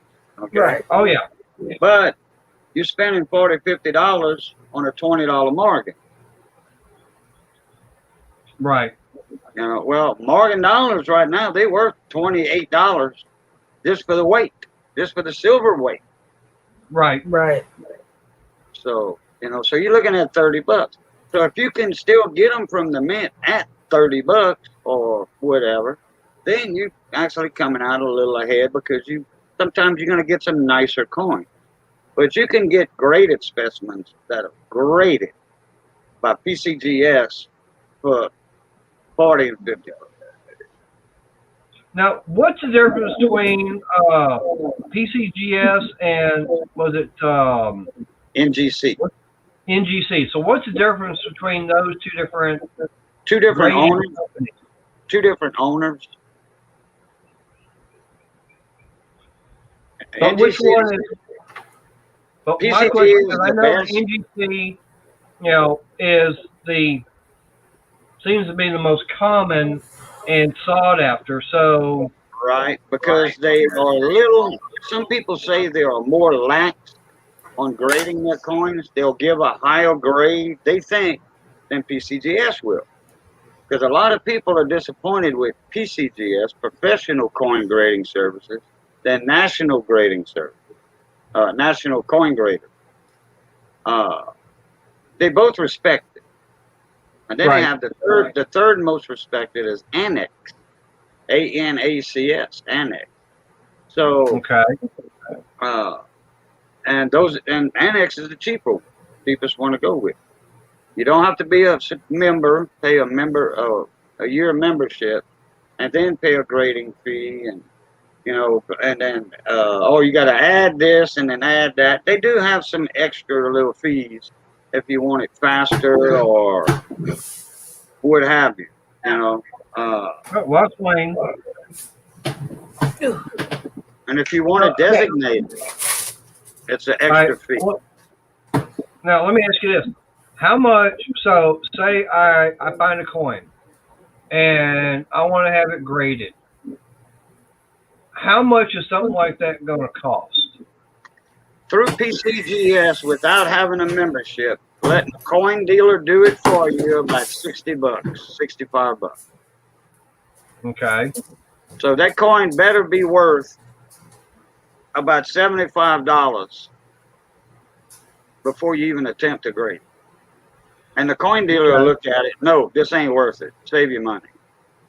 Or he might not say that. He might just let you do it and make his $15 fee. See, I wouldn't mind finding a Nemesimus around me to see about getting some coins. I wouldn't mind getting back into doing that. Well, they have auctions in the coin community almost every day of the week. Right. Trusted friends of mine. Now, I tell you what's real funny is that every time, talking about coins, it always reminds me of one episode of the Dick Van Dyke Show. And that's the one where Rob, he gets his inheritance from it. I think it was his grandfather or something like that. And that's that big roll-top desk. And all of a sudden, it looks like a little oil lamp. And open it up, and there's all these nickels and everything inside of it. And Rob's going, well, we need to find a Nemesimus. And Buddy's going, what's that? He goes, it's a guy that, someone that knows about coins. And Buddy goes, no, we need to find an old Nemesimus because these are old coins.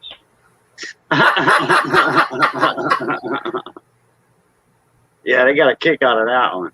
Yeah, not a new one, but an old one. An old Nemesimus.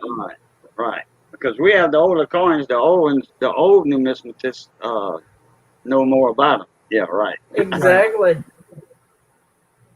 But like I said, for some reason I think about, the old coins, and it's like my mind goes to that episode of the Dick Van Dyke Show. I thought it was so funny because they're going through all these nickels, and it's buffalo nickels and everything, and they're trying to find, I think, what was it? The one where they're on the plane was the least common on a mound. Because I know there was two versions of the buffalo nickel. Type 1 and Type 2 on the buffalo nickel. Type 1 has a mound on it, okay? Right. The buffalo standing on a mound. Right. And they only did it for a couple years. And Type 2 is they have the flat shelf, that fine line in there, and he's just standing on that. It's not the mounded type. It's just the flat area in the field of the coin. Hello, Frank. Which one's rare? Because I know one of them is supposed to be. Well, they have Type 1s that are worth a lot of money, and they have Type 2s that are worth even more money. Oh, really? Depends on the mintage. Remember we were talking about mintage last night, and the mint mark itself. Mm-hmm. Right. You get like the 31S, I think it is. Oh, then you get the 37 three-legged buffalo. They polish the dies too much, and one of the legs is worn off. They polished it off, and the buffalo only has 3 legs. Man, those are worth big time lunch money. Are they? So it's a 37. You're looking at thousands of dollars. One in MS65 condition. You know, you're looking at what, 45, 50 grand. Wow. You know, maybe more. You know, I might be exaggerating a little bit because I'm not looking at my USA coin book right now. Right. Because, like, you know, that's one thing I've always been interested in, you know, like, you know, growing up, even as a kid and everything, knowing about collecting coins and collecting stamps. Coins do not have to be old to be worth money. Right. 1992 Lincoln penny, memorial cent, close AM. In America on the reverse side, the A&M is going to be touching. I think it's the close AM on the 92. And if you got, hey, a buddy of mine found one not long ago, 10 grand. 10 grand. Looking through some penny rolls from the bank. 10 grand. There you go. For a 92 penny? Yeah, 1992 penny, a close AM. Or the wide AM. It's one of them. Let me look it up. Because I know, because I know for me, you know, I don't pay attention really to all my coins, but when I get bills and everything, I'm looking, you know, it don't matter if it's 1, 5, 10, or 20. I look at the serial numbers on them because I know about like a repeater, the radar, serial, currency, birthday note. But the main thing the first thing I'm looking for to see if it's got a star on it. That's the first thing I look for is a star. Yeah. Now, if your numbers start with a bunch of zeros, like 5 or 6 zeros, even though it don't have a star, there's some lunch money for you. Yep. Oh yeah. Especially if now if you've got where it's nothing but zeros and a 1, you got big time lunch money. That's the first bill they made. Yep. Yep. Usually bank tellers nab a hold of them first though. They'll grab that whole stack. They'll grab that whole stack, that whole brick.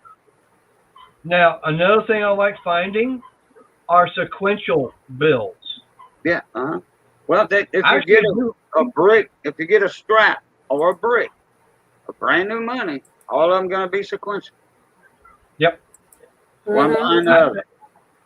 Now I do know that I've got, I think, about $20 worth of $1 bills that some of them are sequential, but then there's some that are spaced out, but they are all within, like, I think within about 100 or 150 as far as serial numbers. Yeah, they have to be sequential to be worth anything. Do what? If you're gonna sell like 10 or 20 in a lot, like on eBay or with Amazon, they have to be sequential. People are not gonna buy star notes, and they'll buy 1 or 2 star notes, but they're not gonna buy like 20 with the serial numbers all out of whack. They want them all lined up from 1 to 20. Yep. Well, I've got. I think there's like, but the way all these bills came in, they actually, it looks like as if they were almost all from the same sheet when they were cut on the last cutting. Oh, and that's what you look out for too, is the cut pattern. Yep. If you got if you don't have any border on the top and a wide border on the bottom, then that's an error. Yep. Also, but I do know that another common error is extra ink on a one of the numbers. Yeah, the ink blotches through, and there are certain bills that certain numbers bleed. Yep. But they I'm call actually bleeding threes or something like that. Yeah, I've actually seen some where, talking about 3, where it's more pronounced on, say, one section than the top one. Say it's Right. bigger on the bottom than the top, or it's bigger on the top compared to the bottom. Yeah. And one thing to do look for in currency also is web notes. Yep. Because that So was you only know, 2 years. yeah. I think it was 3. They were spread Was it apart. 3? Yeah, they were spread apart in the 80s and the late 80s or something. The web notes. That's I when think they it was was, using the roller design instead of the sheet like that. They was right. using that new style roller, and they couldn't get the kinks and the bugs out of it because it would shred the paper or tear it, or it would be angled. They just couldn't get it right, so they just said, we're going back to the other way. Yep. Then they gave it another try. 8 years later, they gave it another try and said, okay, we think we worked the bugs out this time. So I mean, Nope. that guy was wanting to sell that design to the treasury. Oh, yeah. That was something I was going to say is a web note. I would love to get my hands on those because Mhm. even a single web note is worth Oh, some yeah. money. Oh yeah, Mhm. and they worth Yeah. they worth a little bit of lunch money. Yeah. Yep. Oh, and Frank Landgraf, the old Indian head nickels, those were officially called buffalo nickels by the United States Mint. Buffalo. Yep. Now the 2005 nickels, the new bison nickel, those are called bison nickels. I still call them buffalo, even the new one. Now, if you get Yeah. the new bison nickel with the spear going through the body of the buffalo, then you got That's some an error. money on it. Then you got some more money. Thank. Yep. Especially in good shape, because usually when you find one 2005, it's not that old and they are in decent shape. And what caused the spear going through his body is a die crack. Yep. The die was under stress. It cracked, and it cracked at that point because that's where the big incuse is on the die. There's not a lot around the buffalo on the die itself to hold it together. So as fast and as many times that damn die is hitting them planches, like 12 a second, that die is going to get stressed and it's going to crack, and that's what causes the spear is that crack. Then when they catch it, then they chunk the die. They don't repair them. They chunk them. They don't chunk them. They keep all die in cabinets and stuff. They keep every die. That way, in case, like, hey, where did this coin come from? They found out what die made that coin and all that. They have Yep. a numerical and lettering system for each die. And they That's make, kinda like like, Paul said last night, they'll make 100 or 200 dies per mint. Yep. Not as It's just many, like the not as much Wisconsin. so, not as much so as the San Francisco mint, because they Right. only make proof and collector coins. That's all San Francisco makes is proof. It's not for the standard public. But it's just like the was it the Wisconsin quarter? They had the extra leaf and everything. Yeah, most all your new quarters, your state quarters, and your state park quarters have errors Do they? because of die cracks. Yeah, almost every quarter has an error because of die crack and doubling. And doubling. Well, I know I've got my hands on some of the new some 2021 quarters not that long ago. I hadn't actually looked at them to Yeah, you was check. telling me you got the Potomac crossing. Yep. Yeah. Johnny Best found one. Didn't you comment in my video? My music video? No, I didn't. Oh, you didn't? Okay. Well, Johnny Best, the one that's playing the accordion Okay. and one of the main vocalists, he's been finding the new Potomac crossings at the self checkouts at Walmart. Oh, really? Yeah. I'll have to. Now, what's so special about it? I mean, what's the error I got to look for? Well, I don't know of any errors yet on those, on the two new 21. All right. There might be an error that I don't know about, but Right. I haven't heard of one yet. Now, one thing I was told a while back is that, I've been collecting them, is the 98 quarters. Because that's the last year the eagle is on the reverse. That's when they Now, started are they making, after that, they started making the state quarter. correct? And so for me, I try to find, if I find either a 98 or a 99, I try to, I grab them and I'll put them to the side. It's like, no, they're getting saved. Yeah, when you have a transitional year like that on coins, that's when it pays to buy the uncirculated sets from the mint. Right, right, The sets are not that much, and if you can afford 5 and just sit on them for quite a few years, and then your kids have them, then your grandkids, and then you're not going to see that big money out of them, but they will. right. That's just like finding, say, a star note, say a $1 star note from, I'll say, 2017. Okay, it's only worth $1, but 30, 40 years from now, it's going to be worth more money. It depends on the serial number too. If it's got if it doesn't have any zeros in it, it's still going to be worth $1. Right. Or maybe $2. I mean, all star notes are going to be worth a little more because they are a replacement note. That's why star notes are there. They replaced a note that had an error. Right. They'll they'll print.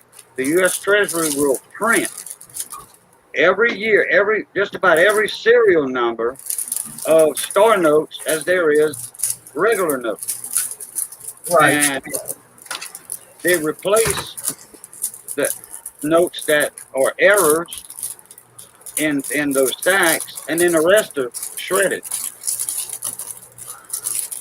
Right. So it depends on how many in a run and how many were printed. Right. And the way it was explained to me what a star note the sheets start off at 64 notes per sheet, and it gets like one side printed. Then they'll take them and they cut them down to 32, and then they will go and then they'll print like the back side of it. Then they cut it down again to 16, and the 16 is where they put the serial number and the seal on it. So, once they get down to that point, then they will check for errors, but there's only 16 per sheet. Am I correct on that? I think you're pretty damn close on that. A Cougaran, I used to have one. I did a gold wheel on it. I think it was $16 or $20 per spot on my wheel. And had 12 spots. They still make those, right? I forget who won it. Oh yeah, Cougarans. Oh yeah. Yeah, that's South Africa. Yeah. So, wasn't it for a while that they weren't legal to be here in the United States? If they were illegal in the United States? Yeah, weren't they illegal at one time here in the United States? I don't think so. Not to my knowledge. So it would be legal to have here in the United States. Yeah. Oh yeah, you can own one. You gotta have the money to pay for them. Now you got silver Krugerrands and you got gold Krugerrands. You have two different types. You got silver and gold. So what is the gold one's worth? It's worth a lot more than melt value, than spot price, because they're highly collectible, and they only make so many. They've been making more and more now to supply the demand, Right. So, but they still worth a lot of money because you have a Mark, Kruger. no, I don't. I wish I did. No, but I mean, just because you have one, it's you like it's you got something. Just like if you got a ivory handle Colt 45 or something back from or an old Colt Dragoon. If you had two Colt Dragoons, when you was in back living way back then in the 1800s, you had something. I mean, so Oh, you yeah. you were like how do you call that? You were well off, Yep. And to own Krugerrands, just say 20 years ago, if you had a Krugerrand, that means you you had a name for yourself, just about. You could afford it. So so let me ask you this then. What are they as far as monetary wise over in South Africa? Because I know that's where they're from. Gold is world standard. Gold's Right. going to be worth whatever. But Krugerrands over there, it's worth just as much over there as it is here. Okay. They don't use them in daily money. Put it that way. Oh, they only don't? they only meant them for collectors. I thought they were like regular, monetary, just regular monetary. They stuff. they have a They have to monetary use them for value. They have a monetary value on them. That's just so they can be called a coin. But they are not minted in the millions where you can just go to the bank and get a box of gold Krugerrands and go to the store and spend them. No, not like that. Okay. No, they don't issue them, bank issue them like we do our nickels and dimes and quarters, and pennies. No. Okay. So That's what was just the like purpose of them? That's just like the ASE for collectors. That's just like the ASE, the American Silver Eagles. They have Right. a $1 value on them, but they are 1 ounce of 999 silver. Those Right. are for collectors. They're not to be spent. Now, hey, a store will take it as a buck, but if the cashier knows what that is, she's going to replace that Silver Eagle with $1 out of her pocket and put that Silver Eagle in her pocket, and she's got automatic $30 like that in silver. Silver's almost $30 an ounce right now. Wow. Yeah, about a year and a half, 2 years ago this time, I was paying like 14, 15 for an ounce of silver. And right now it's right at $30 or getting close to it. Yeah. I know silver's going up. Oh yeah, gold too. Gold's right at 2,000. What's gold? $2,000 an ounce? Wow. Yeah, about 1990 something like that. Let me look it up real quick. Get on my AppMex.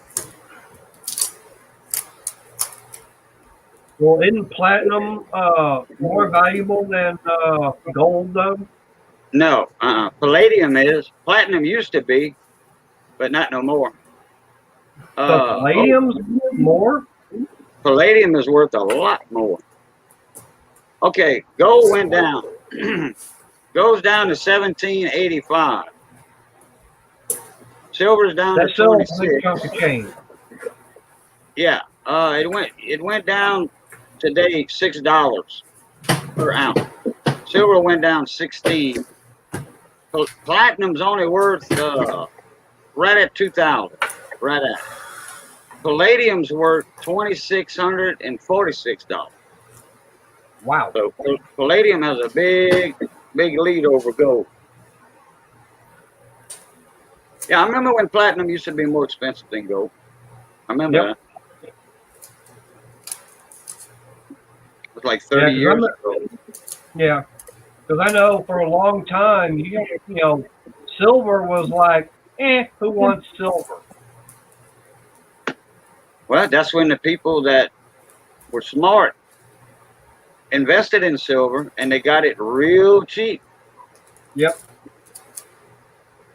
I wish I'd been doing that. Well, I've got some poundage, believe me. And it ain't on your body? Not ounces, poundage. No, and it's not poundage on my body. Just like them wheat pennies, I got rolls and rolls and rolls and rolls and rolls of them things. I remember one place I used to work at, I had the lady in the lunchroom every time, she worked the cashier and everything, and every time she was buying a wheat penny, she says, "Here you go." Didn't ask for a penny in exchange, just here. Yeah. And it was always a wheat penny because she knew I liked collecting them. Yeah, that's right, Mark. Gold is and silver is your best investment, because during a depression and a recession and a succession or a secession, gold and silver is going to skyrocket. Yep. So if it goes back down to say 20 an ounce, I would pounce on it if I were you. If I were anybody in the chat, if it gets to 20, pounce on it, because it's going to go back up again. Pounce on it, it's going to go back up again. You talking about buying silver? Yeah, silver or gold.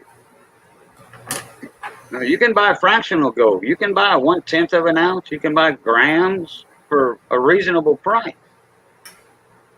Look, gold done dropped $150. So, $100. So if you invest now in so many ounces and it goes back up to $2,000, well, if you buy 20 ounces, okay, let's do 10 ounces, and it goes back up to $2,000, well, you made $1,500 that quick. Yep. If it goes to $3,000, well, then you made a lot of money. But then if it drops down to 1,200, yeah, well, you done lost a lot. But it's not going to drop. Not that far. Not that far. I don't think. No. I mean, I could be wrong, but I don't think it's going to drop back down to 1,200 again. Never. I don't think. Well, once it goes up during that time of crisis that we had, or still having, whatever, it peaked a little over $2,000, and they have charts. They have a graph chart on it. You can see the highs and lows, the month, the day, the time of the day, everything. And the valleys you can see, and it tell you exactly how much that gold was worth at that point in time.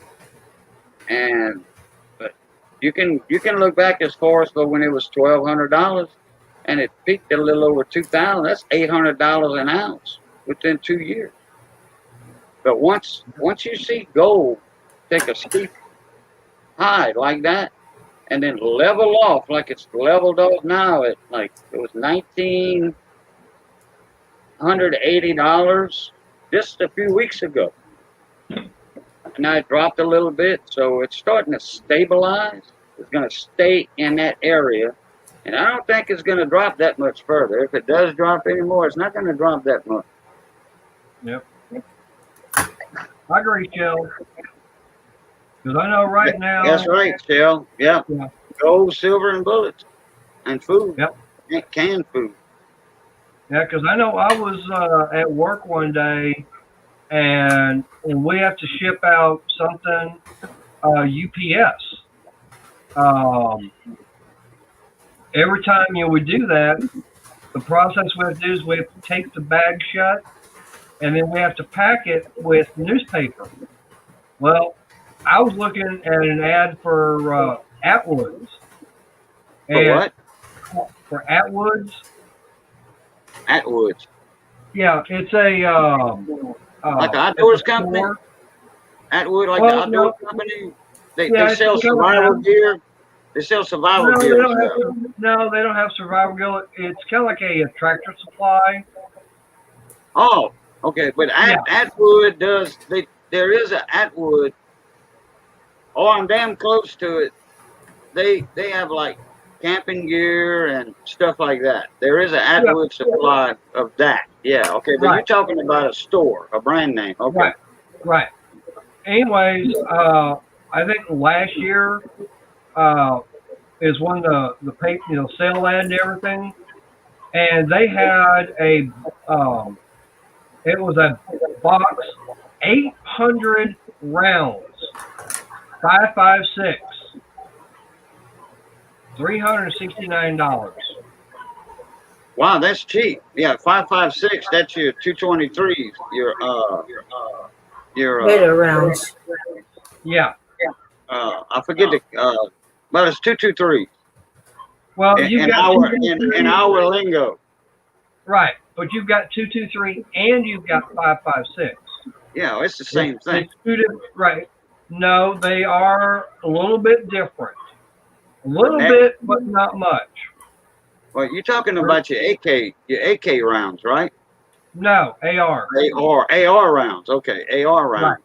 Yeah, it's your 223s. Okay, you've got a 223. Okay, that was more your civilian, but then your 5.56 is your NATO round. Okay? Yeah, your Army lingo, correct. Right, but there is a difference there's not much of a difference between case length, powder load, the neck diameter, length.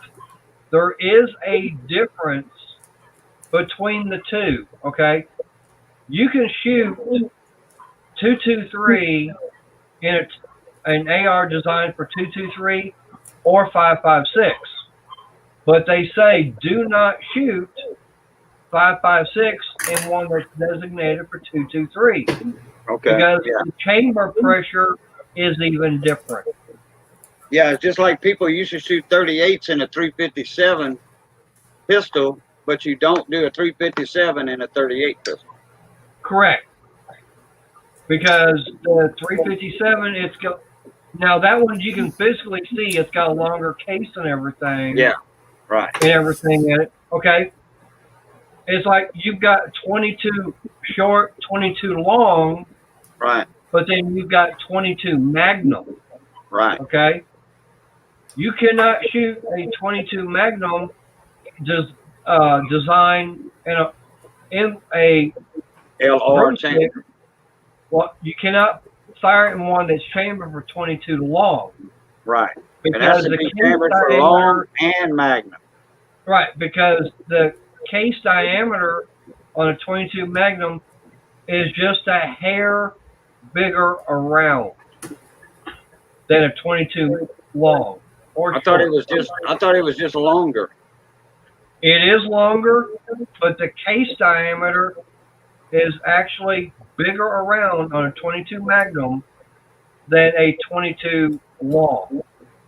So it won't fit in a chamber, or it will fit, but once it detonates, it's going to expand and not come out. Correct, and most of the time it won't even fit. Because there was a guy that brought us a gun to me and Johnny. See, we have a gunsmith shop over there, and he kept having trouble with his. He had either a 6-shot or a 9-shot revolver. I forget which one it was, and he brought it over saying that something stuck. Okay, that's how naive or right. dumb Well, if it was you a were. revolver, it's probably going to be 6. It was no, you had 9-shot 22s. Okay. Revolvers. You had 9-shot revolvers. I've had a few. Taurus made them. Did they? Okay. Yeah, Taurus made them. They were chrome plated. Most all of them were chrome plated. It was a gimmick, sales gimmick is what it was. But it was a 9-shot. Yeah. But I think this was a 6-shot. And he was using shorts. And you can't shoot shorts out of a pistol meant for a long rifle. You can, but either he had old ammo, very old ammo. We put new ammo in it, and it shot fine. Yep. It shot fine. No problem. Well, I've got it's a Winchester. It's a bolt action single shot, and it's set up for either short or long. I can fire either one out of it. I had one just like it. And I would shoot shorts. My uncle had one. and I was Yep. named after him. And it had his name on the forearm, on the stock. And Right. when we go visit him at by 7th Ward Canal, he had a house right on the bayou, and he drank beer in the cans. And he'd save the cans for me. For when I'd go over there, we'd stop at John's Trading Post on the way, and I'd buy me or Daddy would buy me a couple of boxes of shorts, 2 or 3 boxes. Yep. And when I was 6, 7 years old, son, I was a marksman. I was handling that 22 rifle just like an adult, safely and accurately too. Yep. Hey, Shell. Okay, that Springfield, is that a U.S. Army model? Probably. It's probably a 7mm. Well, if it should be a 30-06. I had it was a either 17 or 18, and it was a 7mm. Because reason I was asking It had the Vernio back sights on it. right. And all that. It was from World War I. Put it that way. It was that old. Right. Well, I wound up picking up it was a Winchester. Right. I wound up getting it was a Winchester model 1917, and it actually says U.S. Army on it. Yeah. And I wound up is that the watching a 45? Is that the 45? No, mine is for 30-06. Oh, you're talking about a rifle. Okay. All right. Yeah. But found out that what was going on at the time is that this was right when the U.S. is getting involved in World War I, and the only, boomstick, because I don't want to get myself in trouble with YouTube on their algorithm for saying the wrong word. But anyways, U.S. Army, the only thing we had back then was basically, I think, a Springfield. Army products. Right, it was Springfield, but it was the ammo was a British 303. Okay, well the U.S. Army goes, no, we want something of our own, so they came up with the different model, and it actually had for the 30-06, they had Remington, Eddie Edgefield, and Winchester make them, and come to find out Winchester out of the 3 made the least amount. Well, I happen to gotten my hands on one. Yeah, the 7.62. They call those 7.62 NATO rounds. We could buy them years and years ago by the case, Yep. But cheap. When I was going to gunsmith school, I would get had a free 1-year subscription to Shotgun News, and all the ads in there, man, you can get the 7.62 NATO rounds, and then you can get the Mauser actions, cheap. Right. I mean, cheap. Okay, now, was that the 7.62? Is that, how close is that to being the 30-06? No, let the same thing? me do some calculation here. Hold on. Hey, Shell, what are you trying to be, like Quigley?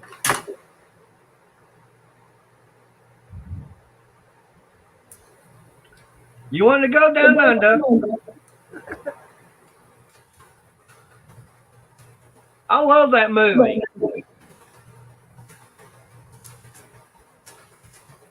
Got Quigley down under with the sharks with the double, double trigger action.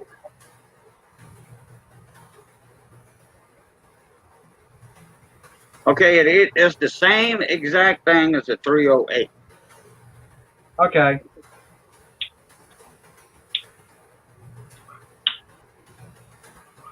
Now, But the rifle that Daddy had when I was a kid was a 7mm. Okay. Now, here's a question I have for you, Asian. What's that? Do you know how they came up with the designation for 30-06? No, I don't actually. And if I did, I done forgot. That's been a long time ago. I went to school. Yeah. 30-06, it was a 30 caliber bullet and everything that they actually came up with in 1906. So it was, so they figured, okay, why not? So it's 30-06.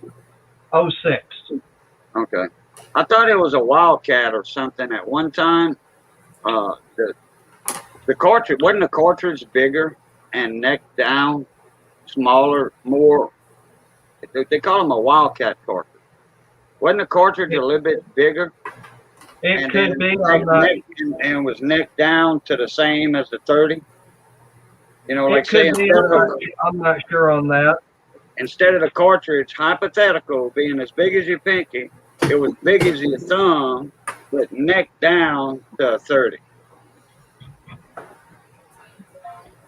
They call those Wildcat. And I thought the 30-06 started off as a Wildcat, if I'm not mistaken. It could have been. I'm not 100% sure on that. Oh, I like a Colt Navy now. Oh, yeah. Yeah. I like the, especially like the 1800s, 90s, 1885s, and that era. Yeah, where it shot, I fired a metal cartridge, you know, instead of a patch, you know, powder patch, you know, you put your cap in first, then you powder and ball, and then you did this with the lever built in on the handgun. You pressed it down in there like that. Yeah, I would like to have one like that, like the show and stuff. You just don't want to get your powder too much in there. You know, they all safe to fire if it's fireable. But And I would like providing to have everything one. is providing you can do everything correctly, and don't have a misfire. Because I've heard stories about, you know, you go to fire it and everything, and then all of a sudden you've got rounds, you know, coming out of the other cylinders.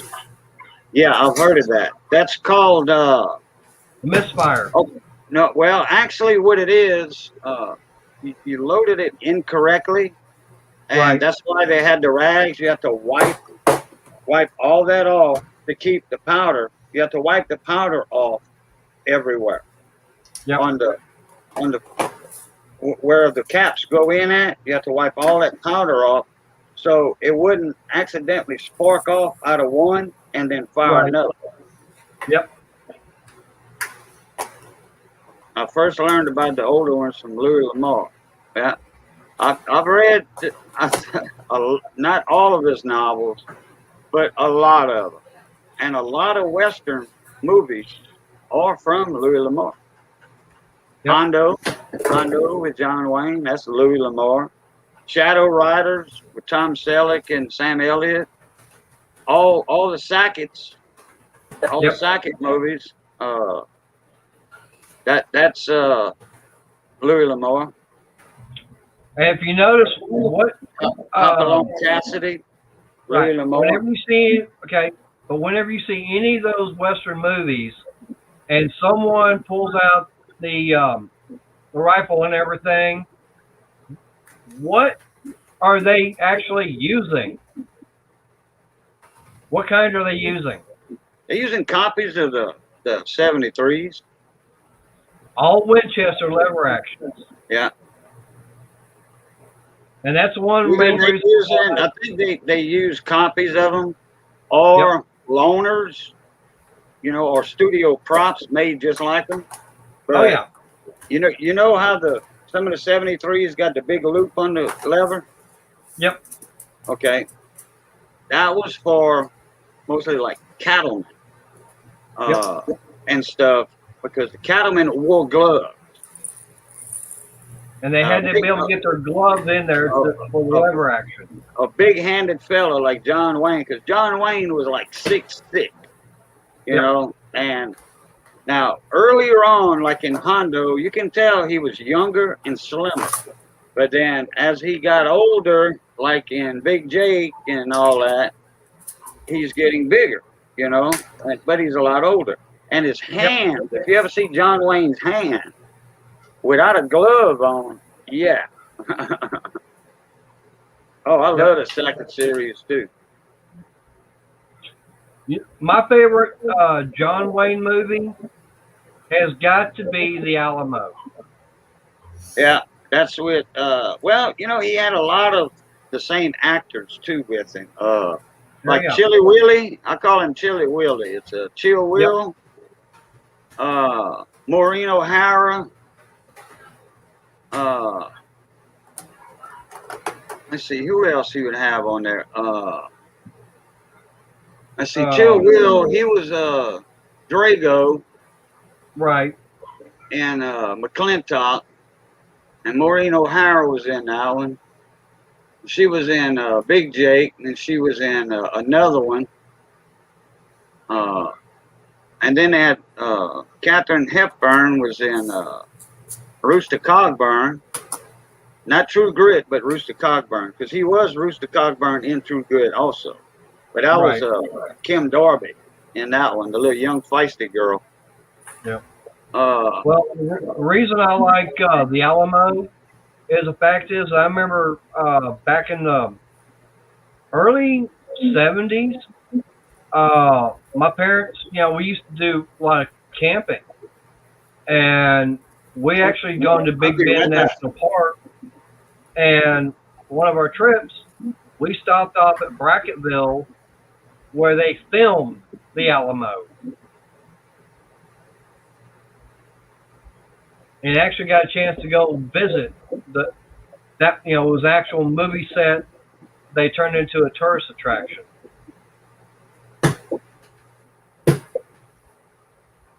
Wake up, Shelf. I hear you snoring. You need more coffee.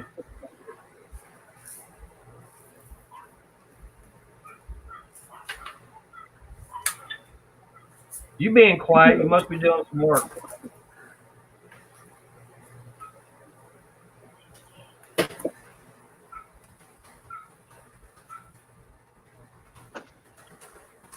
But no, like I said, the main reason why I like movie Alamo is I've actually visited where they filmed it at. Right, yeah, Brackettville. Yep. I've been down to 3 Points. 3 Points is to the west of Tucson, Arizona. And then they have what they call Studio Tucson. That's to the west of Tucson. They have Old Tucson, and they got Studio Town, which is to the west of Tucson. Right out the city limits, I think, or it might be in the city limits. And then to 3 Points, which is way to the west on the Tohono O'odham Nation. It's about 20 miles from Tucson. And they got an area down there where they had in the desert, well, it's all desert, but you went south to the main highway, like you were going to the observatory, and you turned off on that one road. My buddy's daddy used to live, mom and dad used to live down there. And we'd go hunting in there. We'd go rabbit hunting and quail hunting. And right before you get to my buddy's mom and daddy's, to the right, they had all the housing where the stables were for the horses and the livestock, and the pens and the cattle pens were kept across the street, across the road, and big corrals there. And then when they needed whatever, they just let them loose in the desert, and then they'd round them, act like a roundup, you know. John Wayne was out there many times. Be surprised how many movies were made right there in that Tucson area right there. Oh, yeah. Well, I know there were several made there at Brackettville where The Alamo was filmed at. They actually filmed several different movies there. Yeah. And from what I understand, there was even some series that were actually filmed over there. Yeah. Well, Gunsmoke was actually made in Old Tucson. The studio area I was talking about, you had Old Tucson, then you had Tucson Studios, which was to the west a little bit. A lot of your Gunsmoke series and scenes were right there for 20 years. 20 years. I like that show. Yeah, that's her That favorite and, one. of course, watching The Rifleman. Yep, Chuck Connors. Yep. He had a camp down here above Rama. I did some work at his camp before he passed away. Did you? Yeah, that was 35 years ago. Wow. I'd like to have met him. Oh, yeah. Tall old fella. Well, I know that, I'm trying to remember what, Denver Pyle, that's a person I was trying to think of. That's Uncle Jesse. He was in the Alamo. Yeah, he was. Yep. And that And movie, yeah. one thing I did know was that he actually, before he passed away, he lived about 30 minutes away from me. Really? Yeah. Yep. It's like, Yeah. and I found out because I was with a couple of guys one time. We were out driving around, and I happened to go right by and says, "Oh yeah, and there's Jesse's house." I go, "Huh?" I go, "Yep, Denver Pyle. That's where he lived at." Yep. Well, it's like John Snyder. He lives in Louisiana. He lives not far down the road from me. He's got a studio over there. Yeah, I've been seeing some of his videos and everything that's on YouTube. I know he's got every year he's got the big show. Yeah, that big concert.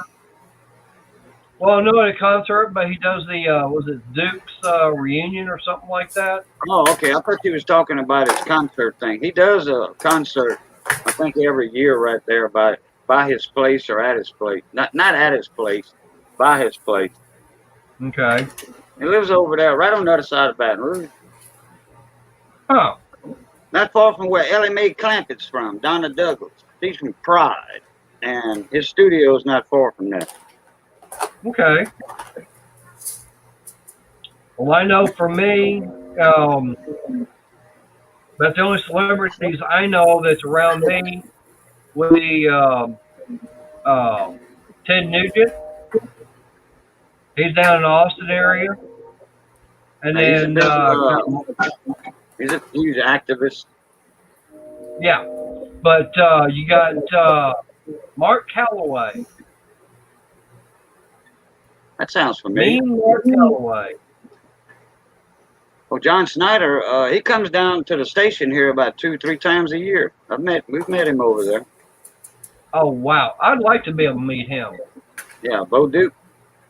Yep. But yeah. Do you know the name Mark Calloway? That rings a big bell. Have you ever watched the WWE? I used to watch wrestling and all that, but when they went to the soap opera type deal that they got nowadays and all that, and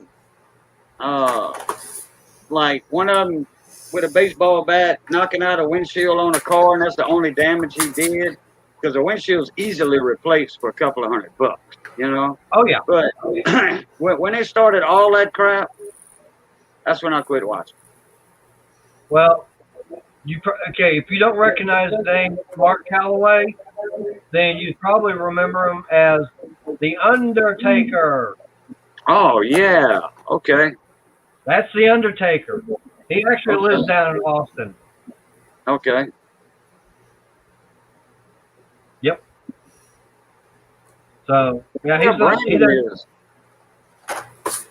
Brandon is actually, he's in Killeen, which is still kind of northwest of Austin. No, I mean, I wonder where he's at tonight. I wonder why he's not up here with us. Probably still working on putting that stripper pole and disco ball in his shop. He's probably watching, saying, what y'all talking about me? Yeah. But either that or he's got Shaggy and Mike Hodge over there helping him. Oh, text him. Text him and say, hey, where y'all at? Jump up here. Nah, I don't want to mess up that threesome they got going. Oh, if they there, yeah. Well. Yeah. I don't know where Brandon's at.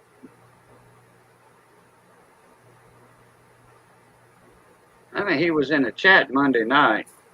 Yeah, he was in the chat Monday.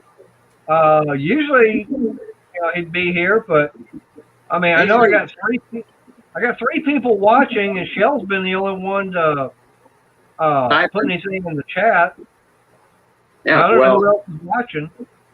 I was typing hi and stuff earlier because I didn't want to interrupt conversation, so I just typed hi.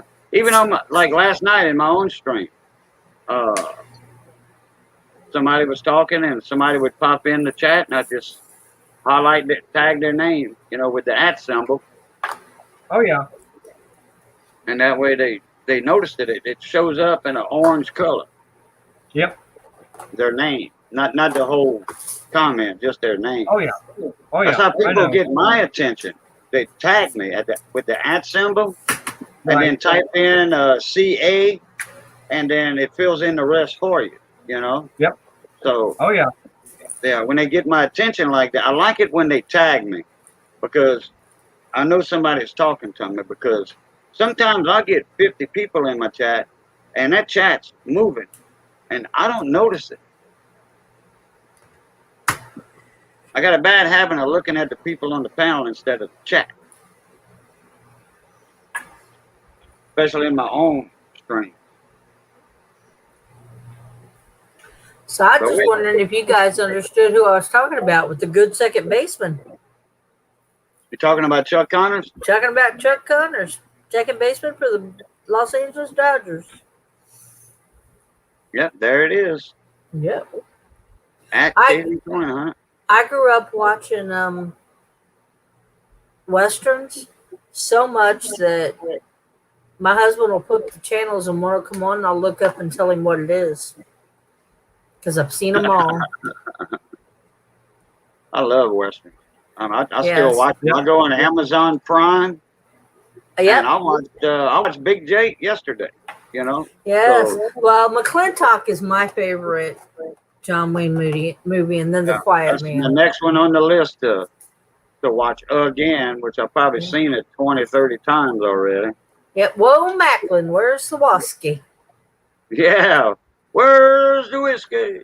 And, I won't hit you. We go I now. won't hit you. No more whiskey. We go now. Yep. Yep. Yep. That's one of my favorite lines. Like, yeah. And Shell, that's one of my favorite lines. It's like, I'm not going to hit you. The hell I'm not. Bam. Yeah. Bam. And then, what's his name? He was a prison warden in Cool Hand Luke. Oh, I can't think of his name. What's his real name? He played in some of the John Wayne movies. He played in True Grit. What we got here is a failure to communicate. He played the horse salesman. Yeah. In True Grit. He played one of the Indian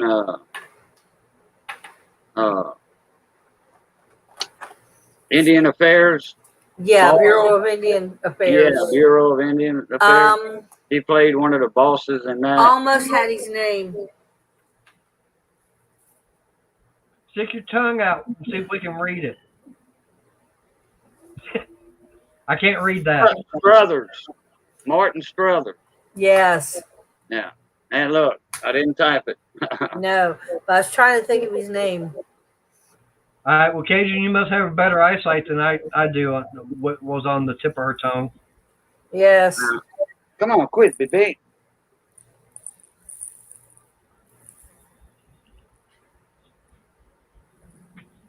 Yeah, I mean, I like John Wayne. Like I said, he was a good actor. I remember seeing when he was on I Love Lucy. Oh yeah, I remember the I think it was it 2 episodes he was on Lucy or just one? Where she I kind of think trashed the too. studio, she messed up and are you all right, Mr. Wayne? Are you all right? That's when she was the secretary for Mr. Mooney. Right.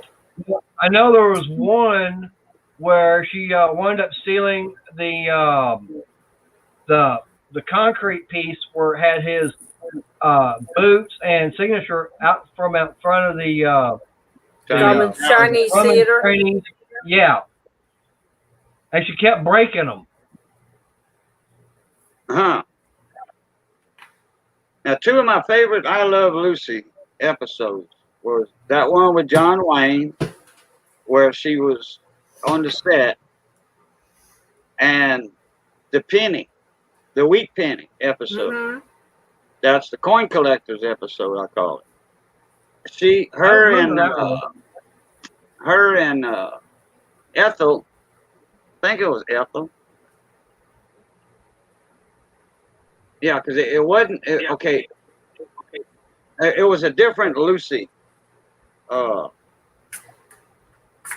Okay, the one where she was with John Wayne, she worked with Mr. Mooney, Right. a secretary, and That's the Lucille Ball show. Yeah, it's Lucille Ball show. So it must have been I Love Lucy, Mm-hmm. the one where her and Ethel,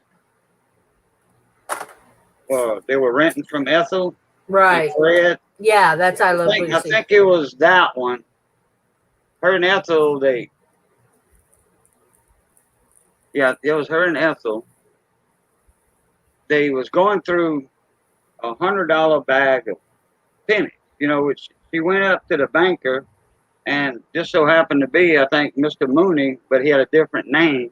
He was the banker in this episode, and they went and borrowed $100. So, and she wanted it all in pennies. So they were going through all the pennies at their house, and then they dropped a bunch, so they had to pick them all up. They didn't find hardly anything out of that, worth of value. Because I think it was her son. Her son had found a wheat penny that was worth like $4, and $4 was a lot of money way back then. Mm-hmm. Yep. So she found one that was worth $30, and she dropped it down the gutter, the street drain gutter. Right. She dropped it down in there, and they were trying to get it, and the cops showed up. Then they dressed up like street workmen, city workers, with fake mustaches and stuff, and they were down in there, and she found it, and it got dropped again. And I then remember that one. All the time, cry. Yeah, These look familiar, Mater.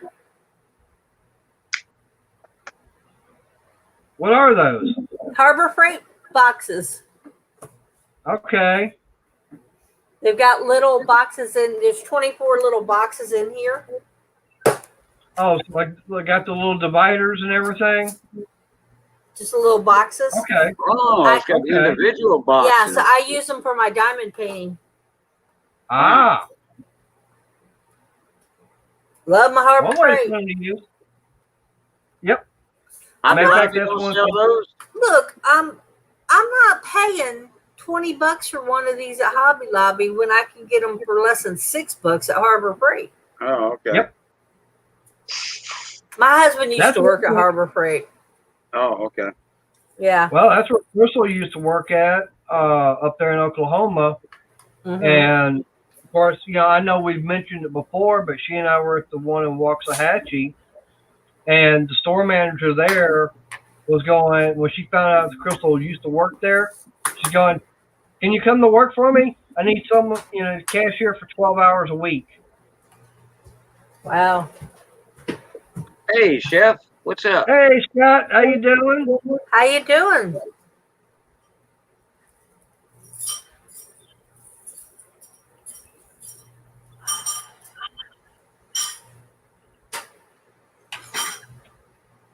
Hey, Scott, got the link going up if you want to pop in here because, you're kind of late showing up to the party. But yeah, I mean, like I said, for me, I like Harbor Freight on some of their stuff. Um, I mean, I just wound up buying, the end locker cabinet and the end cabinet itself. And I'm still trying to decide if I'm going to go with the 44 or 56. Because the one thing I tell you I do like about that 56-inch tool cabinet, the top and bottom box, is that there's a little latch that a little lever you actually have to slide over in order to open up the drawers. Right. It's a little locking mechanism, and it automatically will lock when it's shut. You don't have that with the 44. Right. You see, well, isn't it like when you raise the lid, it raises that little lever up automatically? No, there's on each drawer on the right-hand side, there's a little button. You actually have to slide that over because on the inside, it actually will go in and lock to the side. So it's a mechanism that you have to manually have to slide the button over in order to open up a drawer. Okay. So now the 44, it might be set up to where when you close the lid, it might lock them.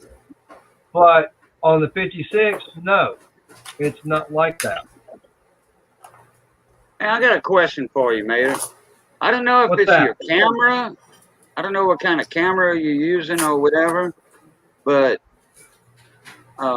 that little stack of wood on the end of that shelf to your left, is that are those arched, bent bows? Yeah, they look like they're bowed. Yeah, it looks like they're bowed. It's probably the camera doing that. Probably just a camera. That's GoPros the wood that.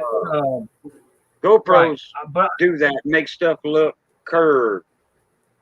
Right.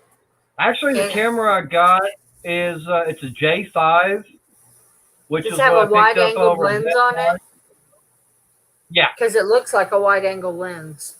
Okay. Yeah, it's a wide angle, and it's also got a built-in microphone. Okay. So those are not steam bent then, like for bottom of rocking chairs or something. No. Okay. No. I'll be right back. Something's come up outside. Wasn't me. I didn't do it. Mm-hmm.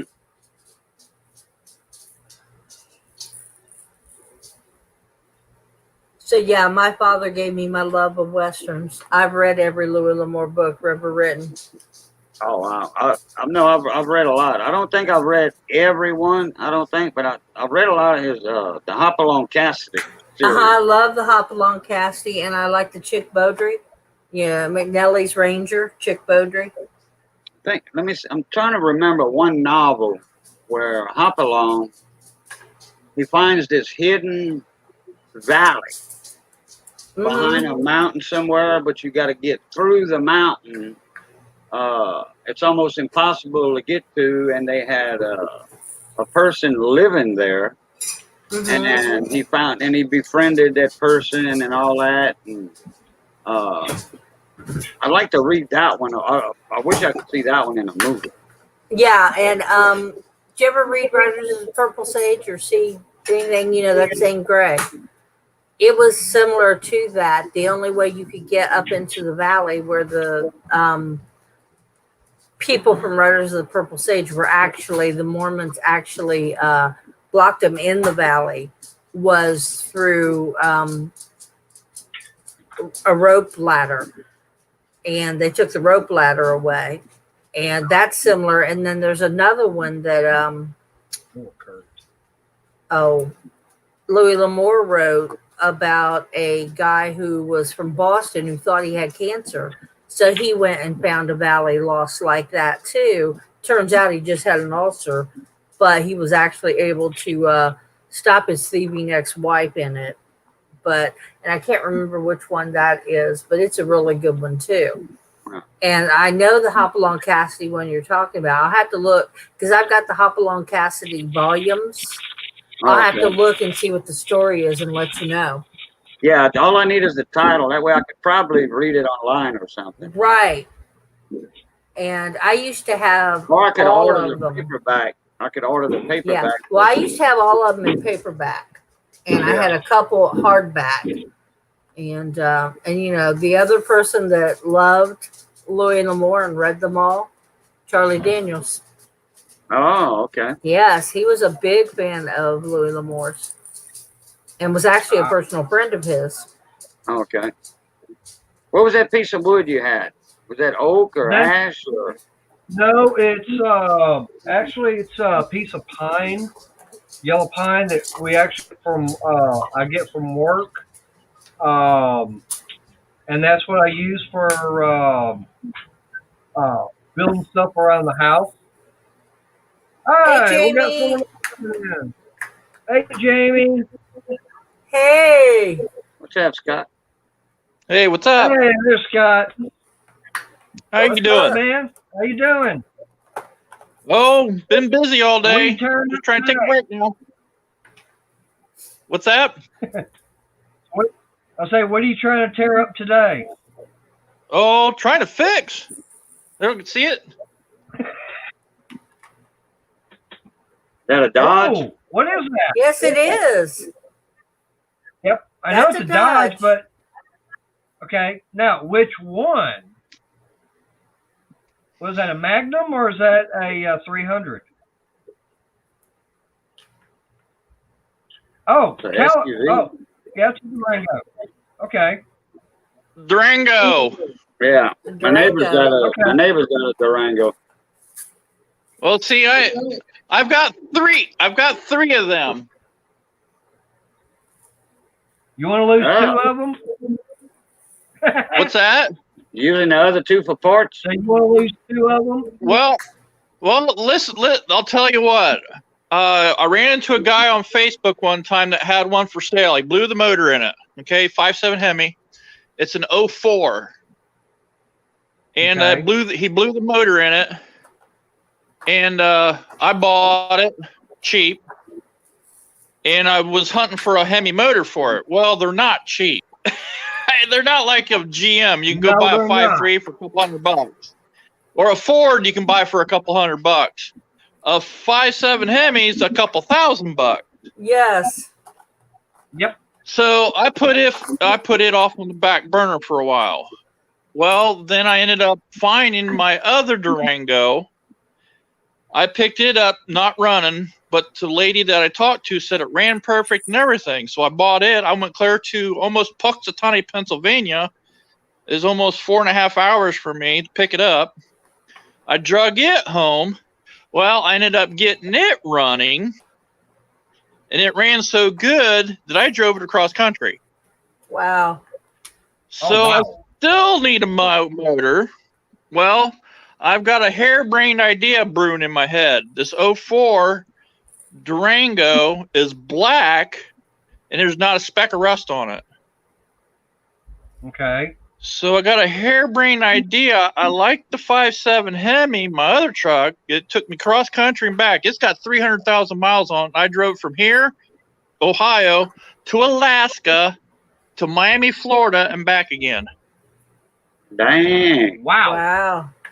You've been putting some miles So on it. I got a harebrained idea that I'm going to put a 6.4 Hemi in the other Durango. So in order to do that, I need a tougher transmission. So I thought to myself, well, that other Durango's got a good transmission in it. I'm going to go hunt for a Durango that needs a transmission. Oh no. I knocked myself out of the stream. Well, see, I got Awesome. Maker looking for an engine for my SUV. Hey, Jamie, how you doing? Jamie's in the house. Yeah, and she's sitting on concrete. Concrete chairs. Hey, chairs at Stephen. the airport. I bet those concrete seats weren't that comfortable. I must be having There he trouble is with again. I must be having trouble with my service. Well, you fell down and went boom. Could I be. hope you landed on the pillows. Yeah, you said I and then blank. So I was saying, yeah, go ahead. What did you last hear? You said you were looking for I on what? Durango with a transmission. Then you said I, and then I added, knocked myself out the stream. Okay, well, I needed. I went and looked for a Durango that needed a transmission. That's why I bought this one. Oh, okay. Ah. So I took the transmission out of the one. I put it in this one. Well, we got Princess Jamie on. Well, I'm finally at the hotel. So it's been a long day traveling. So I've been working on this thing.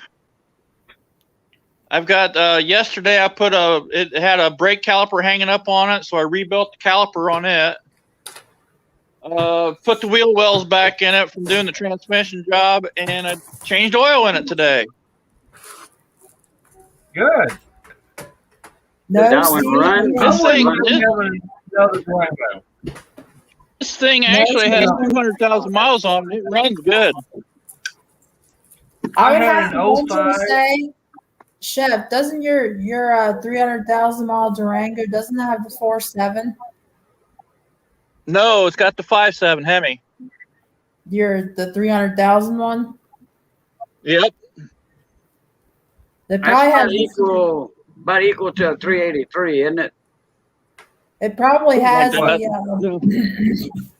it's 345. Dodge 345. Hear it run? Yeah. Can you hear it run? Nope. No. It's running. Quiet as a mouse. Wow. That's quiet. That's a 5.7 Hemi for you. Wow. Yeah, the 5.7. Let's see, the 5.7 in a Chevy is 350 or 5.5. The 5.7 in the Dodges are like 347. Okay. 345. Right. 345. Yep. Because 5.9 is 360. See why I knew it? The Dodge Hemi is 345 cubic inch, 335 horsepower. That's for the 05. That's for the 05. I had a buddy of mine that had that engine in his truck, 4-wheel drive truck. Every 100,000 miles, he changed the water pump because he had to take the water pump off already to get to the timing chain and the gears. He would change the timing chain and gears on his truck every 100,000 miles. He had 500,000 miles when I knew him, but he changed the water pump. Wow. Because it was already off and it was only $40. And he said that's the life of a Dodge engine is the timing chain and gear. He said you keep those up, it won't jump time, and as long as you keep your oil change and all that, I had a 3.7. I had a 3.7 Liberty that got 200,000 miles. I just about got that on my 3.7 Liberty. Oh yeah, I think we were actually talking about this before. I think it's got 155 on it right now, something like that. I think we were talking about this, how if you have like the very first year of the Liberty, because they took the transmission out of the 4.7 Durangos and the V8 Durangos and the Dakotas. Yeah, it's got the better transmission. It's got the same. And a year later, they changed to a lighter duty transmission to try to give more power to the wheels. This one has enough power. Hey, Mater, you want to see this shop? Look at this. Oh, that's organized. Hang on. I'm going to put you up on the big screen. Want to see my new, my next hotel?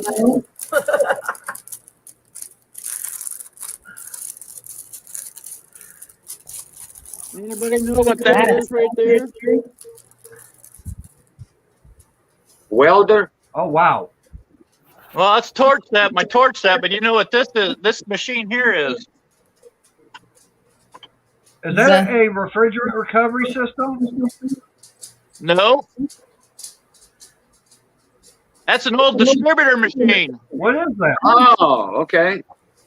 Oh, It's an old damn, distributor that's machine old. where you can set the dwell and everything on a distributor. Oh yeah, it's where you can like Right. you set the dwell and you can change out the springs on the head to get the proper Yeah. mechanical. Right The there's a secret of racing right there. That's the reason why my Mustangs ran so good, because I had a guy that had this kind of stuff that knew what he's doing. Yeah. old time circle track racer. Uh-huh. We got Now, drill press here. Don't discount those old school tools and technology. They're still very well Oh no. useful. Hey Mater, what do you think of them chainsaws? Damn. That's a 36-inch blade 24? on this one. That's crazy. Wow. Right there, 30. My dad used to swing this around with one arm. My dad could swing this around Hey, with is one that arm. steel? Are you trying to Wow. chop down That's an old Echo. sequoias?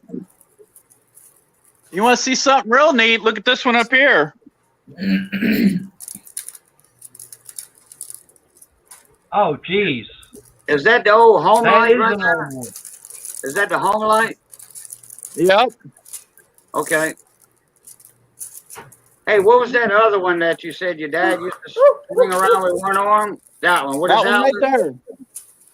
That's a home light too, isn't it? No, it's an Echo. Oh, Echo. Okay, well, that's an That's an old Echo? Echo then. That thing Oh looks yeah. like Wow. That sucker's old. Yeah, that that's thing an looks old like Echo. cut down sequoias. Hey, on Looks We over. had a Yes, we Brandon. had I see a you. fireplace. We used to cut down trees as big as around my. They were huge. They were big. Johnny has a 48-inch bar on one of his old home. No, it's an old Poolin. You And see old this cooler. shop here? We got heads laying around. Solid magnesium and aluminum chainsaw. That thing weighs about 50 or 60 pounds. You know what that is? Yeah, I sure Valve do. grinder. Yeah, valve grinder. I wish I had one like that. A valve grinder? I was gonna call it a surfacer, but it's a I valve could grinder. use one of those. In my business, I can too. That way, I wouldn't have to buy new ones. Well, I'll show you. I'll redo them. I resurface them myself the old way, the Kunaz way. Oh. Well, if you know what this is, Stick it in the head and go like this. you know what that is. I can't see it that well.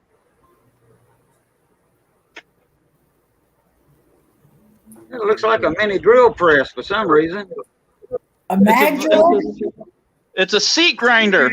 Oh, okay. Seat grinder. Brandon That's a has good one. That's a good one. Brandon has a seat grinder from actually from Briggs and Stratton. Oh, really? Hey, My dad Scott, where do you live at? My dad rebuilds his own motors. Look at this one right here. This has been sitting on the engine stand. You know what that is? Is that straight six? No, it's a V8. I can't. It's like really grainy. Is it a flathead? No, that's the bottom of it. 327. No, It's all grainy. I can tell it's a motor. you see that? No. 403? Yeah, that's a 403 Oldsmobile motor.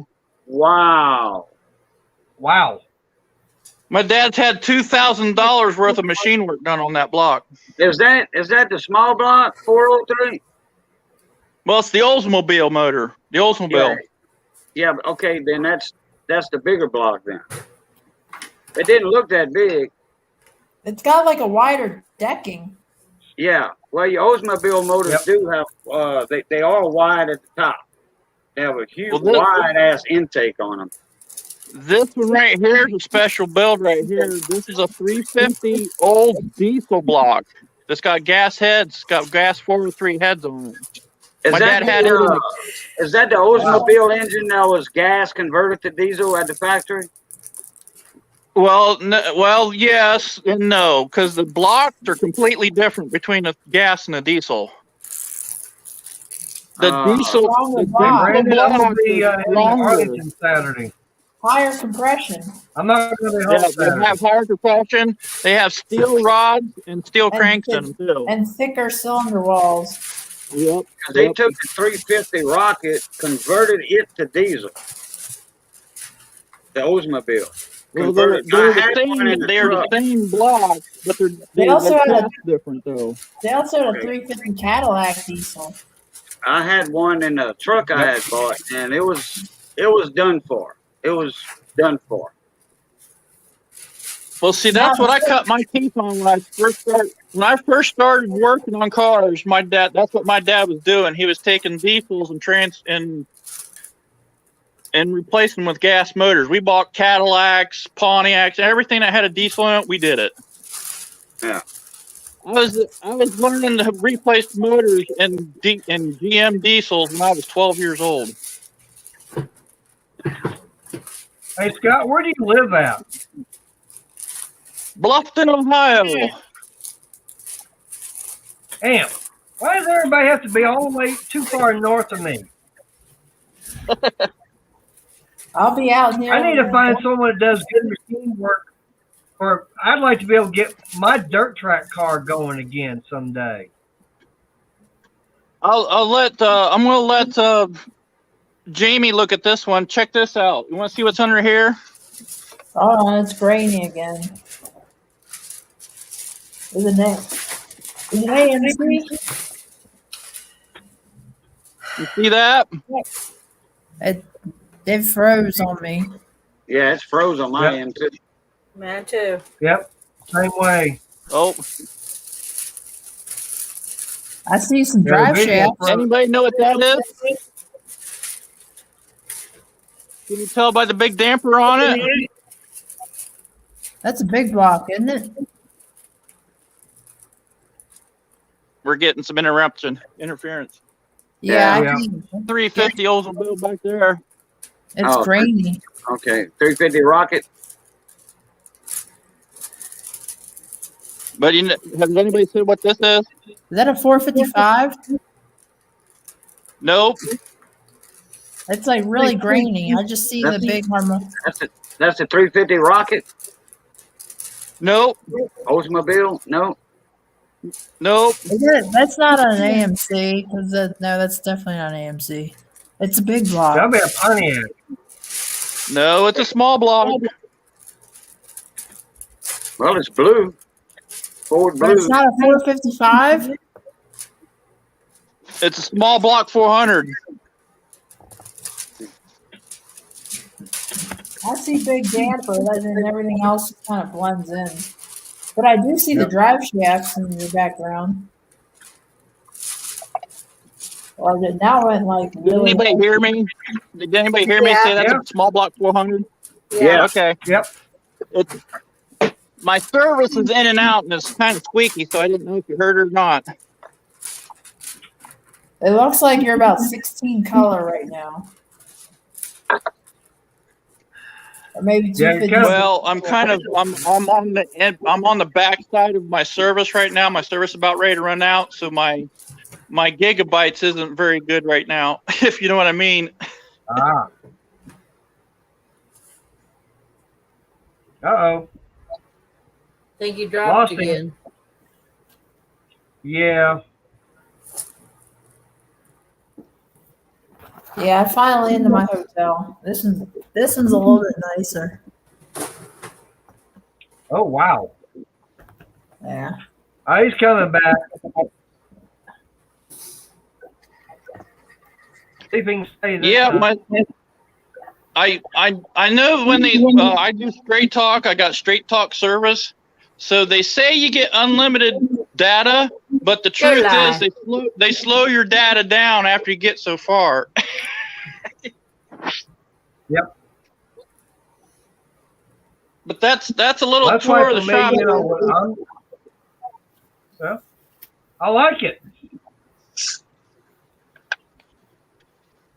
My dad Jamie, where built you, this thing to do transmissions on. Do what? So where you parked at? What big city you parked at tonight? So, since I'm no longer in the big city, in the city where I came from, I was actually in Columbia today. Columbia. Ah, The country, not the Maryland. right. I'll tell you where I'm at. I'll tell you where I'm at Friday or Saturday.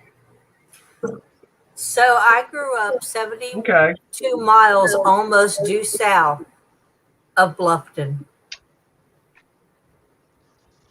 Bluffton, Ohio? Yep, Really? Where? straight down 68. Bell Springfield. Fountain? Really, Brandon? Springfield. No, Springfield. 70 Okay, miles. that's further Yeah, south. my brother lives in Lakeview. My children were born in Xenia and Springfield. I grew up in Springfield. I have an aunt that lives down in Bell Fountain. Yeah, well, my brother lives right outside Bell Fountain. Cool. Yep. This is my dad's old toolbox right there. What is it? Is that an old Waterloo? What is it? I can't see. Is it what? Is it Snap-on? Mac Tools. Okay. Yeah. It's like I'll be green. right back. Mac top and bottom. Well, I'm also on like a 12-inch laptop too, so it almost looked like a Waterloo, and then when you zoomed in, it kind of looked like a Snap-on. Well, it's an old Mac. This sucker's sturdy. Yeah, I like the old Mac tools. I've had a few myself. Yep. And mind you, my dad didn't do metric tools. There isn't very many metric tools in this box. Well, back then, I mean, Back in his days, they didn't have a lot of metric automobiles around either. No. But I don't think they had anything. There's a row of metric right here, and look at these old Mac. These are Mac Deepwell 3/8 impacts.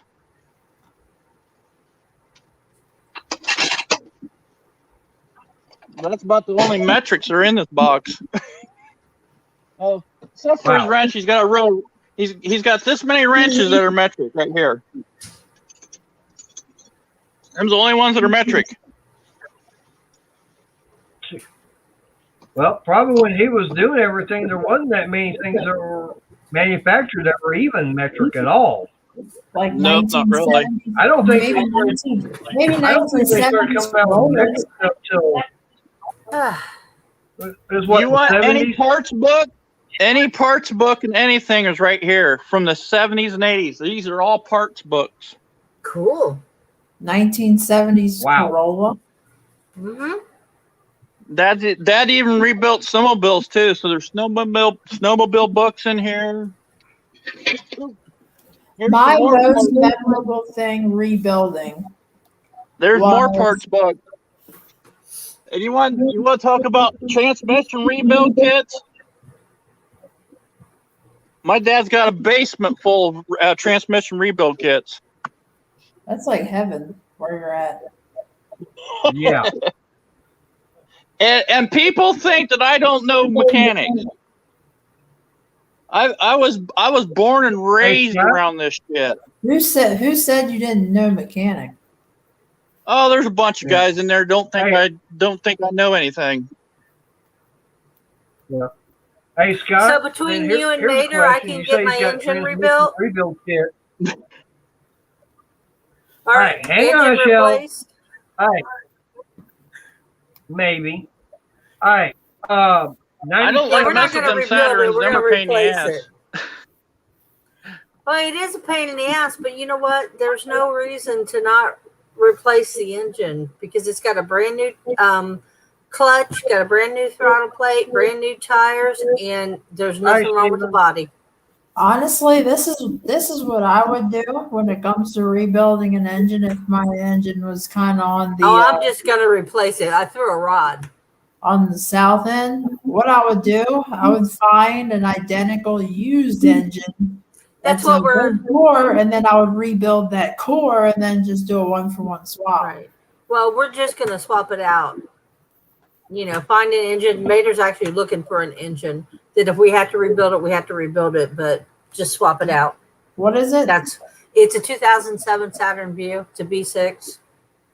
Is it 3.2 or 3.3? It's 3.2. I think it's a 3.2. Hold on, and I'll tell you. That's a manual. Yes, it's 5-speed.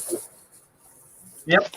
Okay. I don't drive an automatic if I can help it. Is it Is it one of those transverse all-wheel drive? No. Front-wheel drive? Yes. If you'll hold on a minute, I'll tell you what the engine is because I have the quote. Sorry, I get into the. No, it's fine. So I do all of this work, but really my hands should be on a wrench.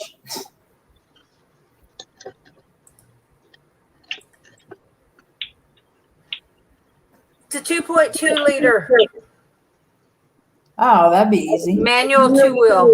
That's what it is. You said 2.2? 2.2.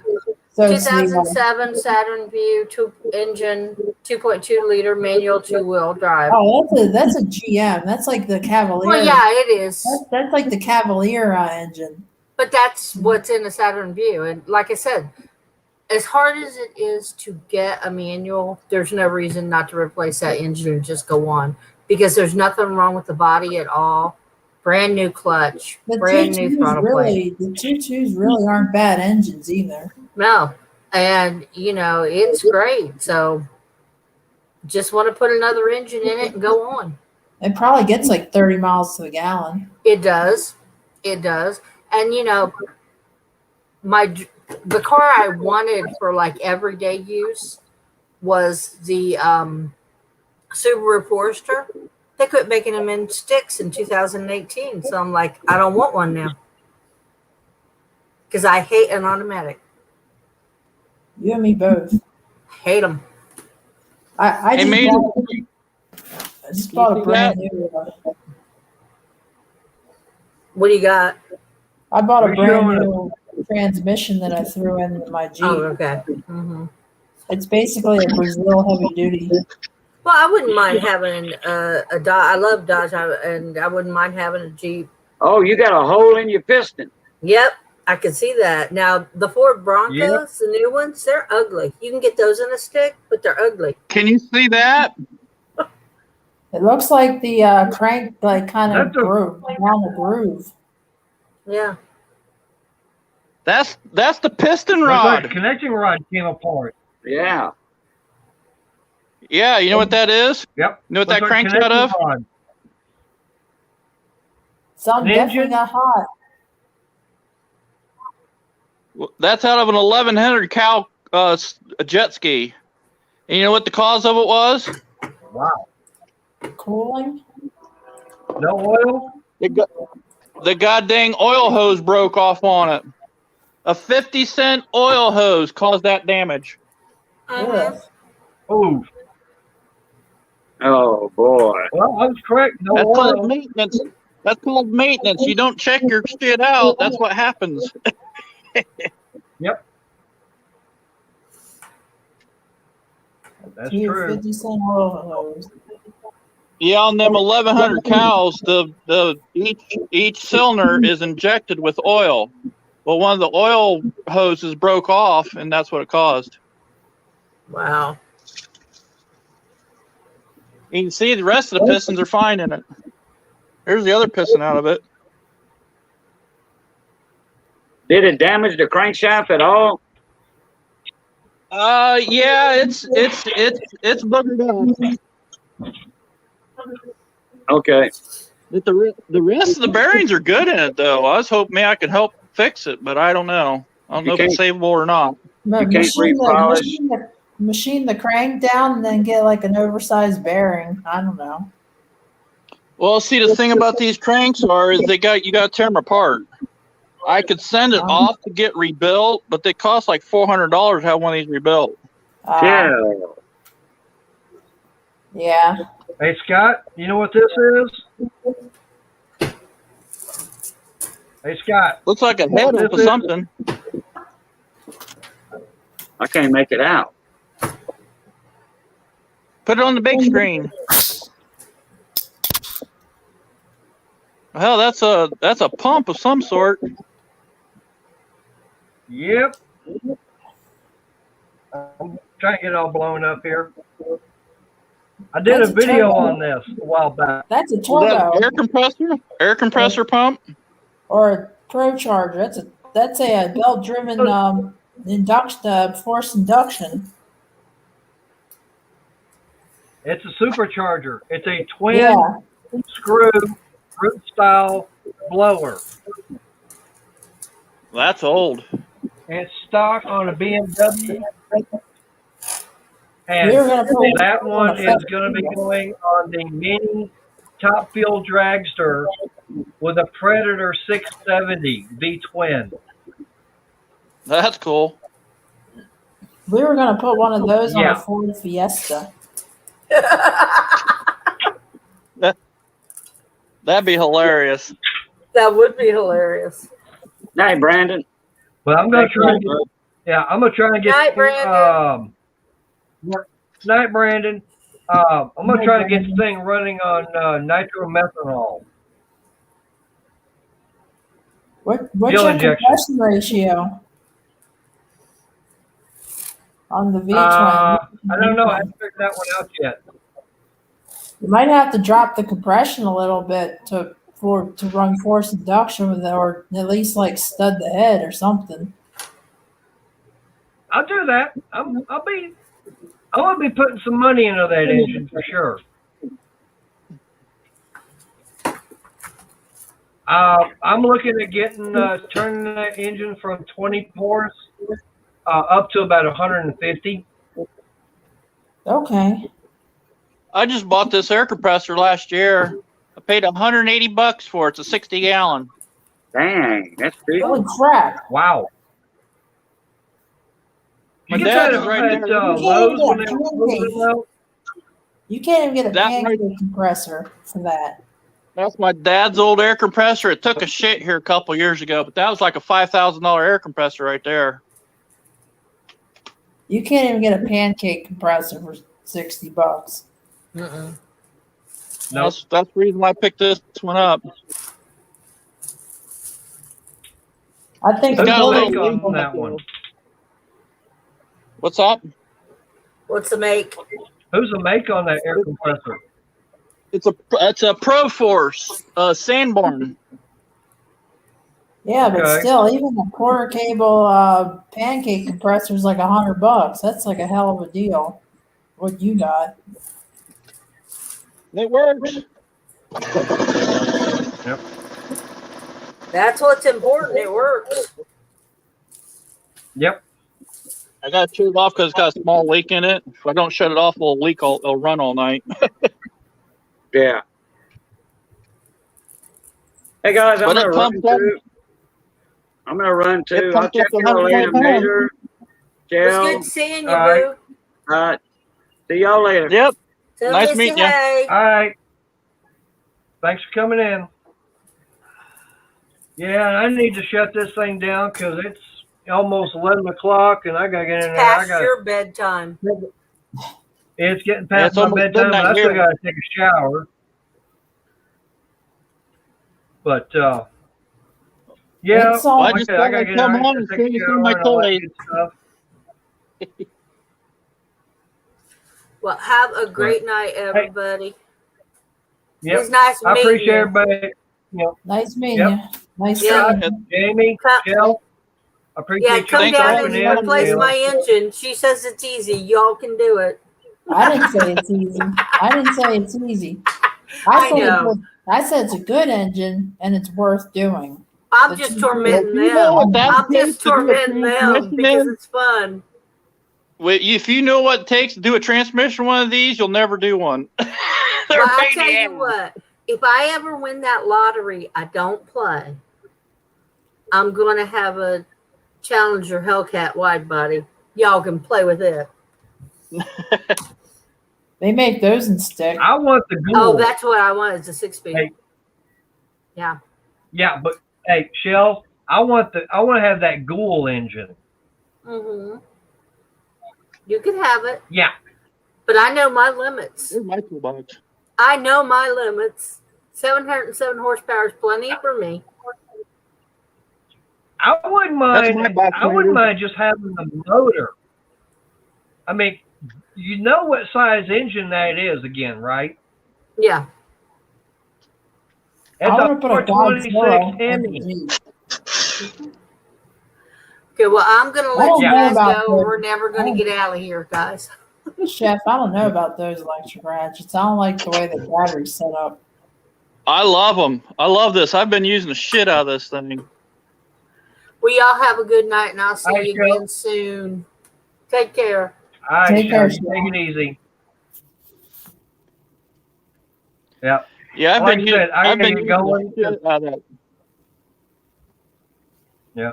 Like I said, I got to shut this down because, like I said, it's it's a school night for me. I got to be at work early in the morning, and everything, and I still got to get in and take a shower before I hit the bed because I know for a fact that I get in there and someone's already going to be asleep waiting on me.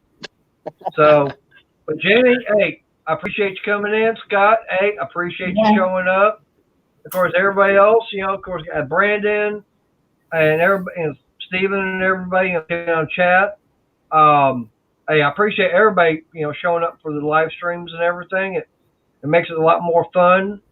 The later live streams, it seems like I'm catching them like right at peak time. Yeah, right there at the end. Yeah, you're always coming in right towards the end of when I'm about ready to start shutting things down and everything. Of course, I try to start, early in the evening, but it depends upon what time I can get off work, and everything. Because usually it's about between 7 and 8 o'clock Central Time when I can start. So that kind of makes it hard for everybody on the East Coast, but everybody out west, no big deal. Yep. So, But well, thanks for having me on, Mater. No, hey, Stephen, hey, hey, Scott, anytime you see me on, if you've got the bell notification for when I do live and stuff like that, hey, pop in. You're more than welcome. Thanks, man. In the No course problem. of 3 days, in 3 days, you have now successfully seen me on live go from one country to the next. Not too many people can say that. Yep, I know. You're just a jet setter, Jamie. But yeah, thanks for letting me pop in here. So, and I'll see you on the next one. No problem. I don't know if I'll be doing Saturday night or not because this Saturday I've got 2 different motorcycle events to go attend. So Saturday is going to be pretty booked for me, and I'm trying to decide if I want to be home for Brandon's live stream or if I want to try and do something special for Crystal Saturday night. I don't know yet. I haven't made up my mind yet. Well, if I make it home this weekend, then my goal is to tear the Jeep down and get it ready and do some maintenance and get it ready to take it on a road trip for 2 weeks. Right.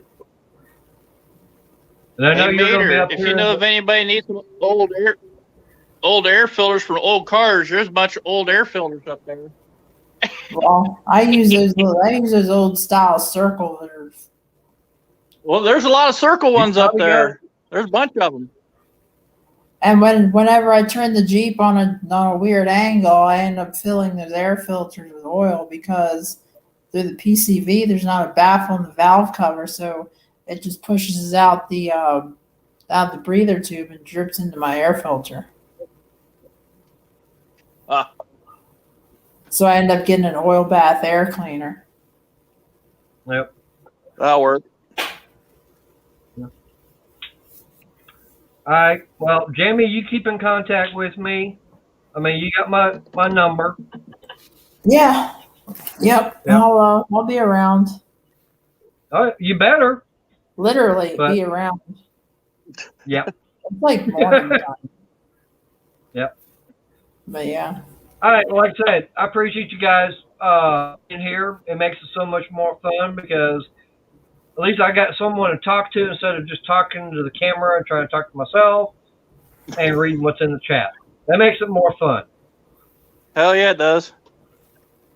Yep. Yep. All right, guys. I appreciate it. And hey, till next time, y'all all take it easy. Deuces.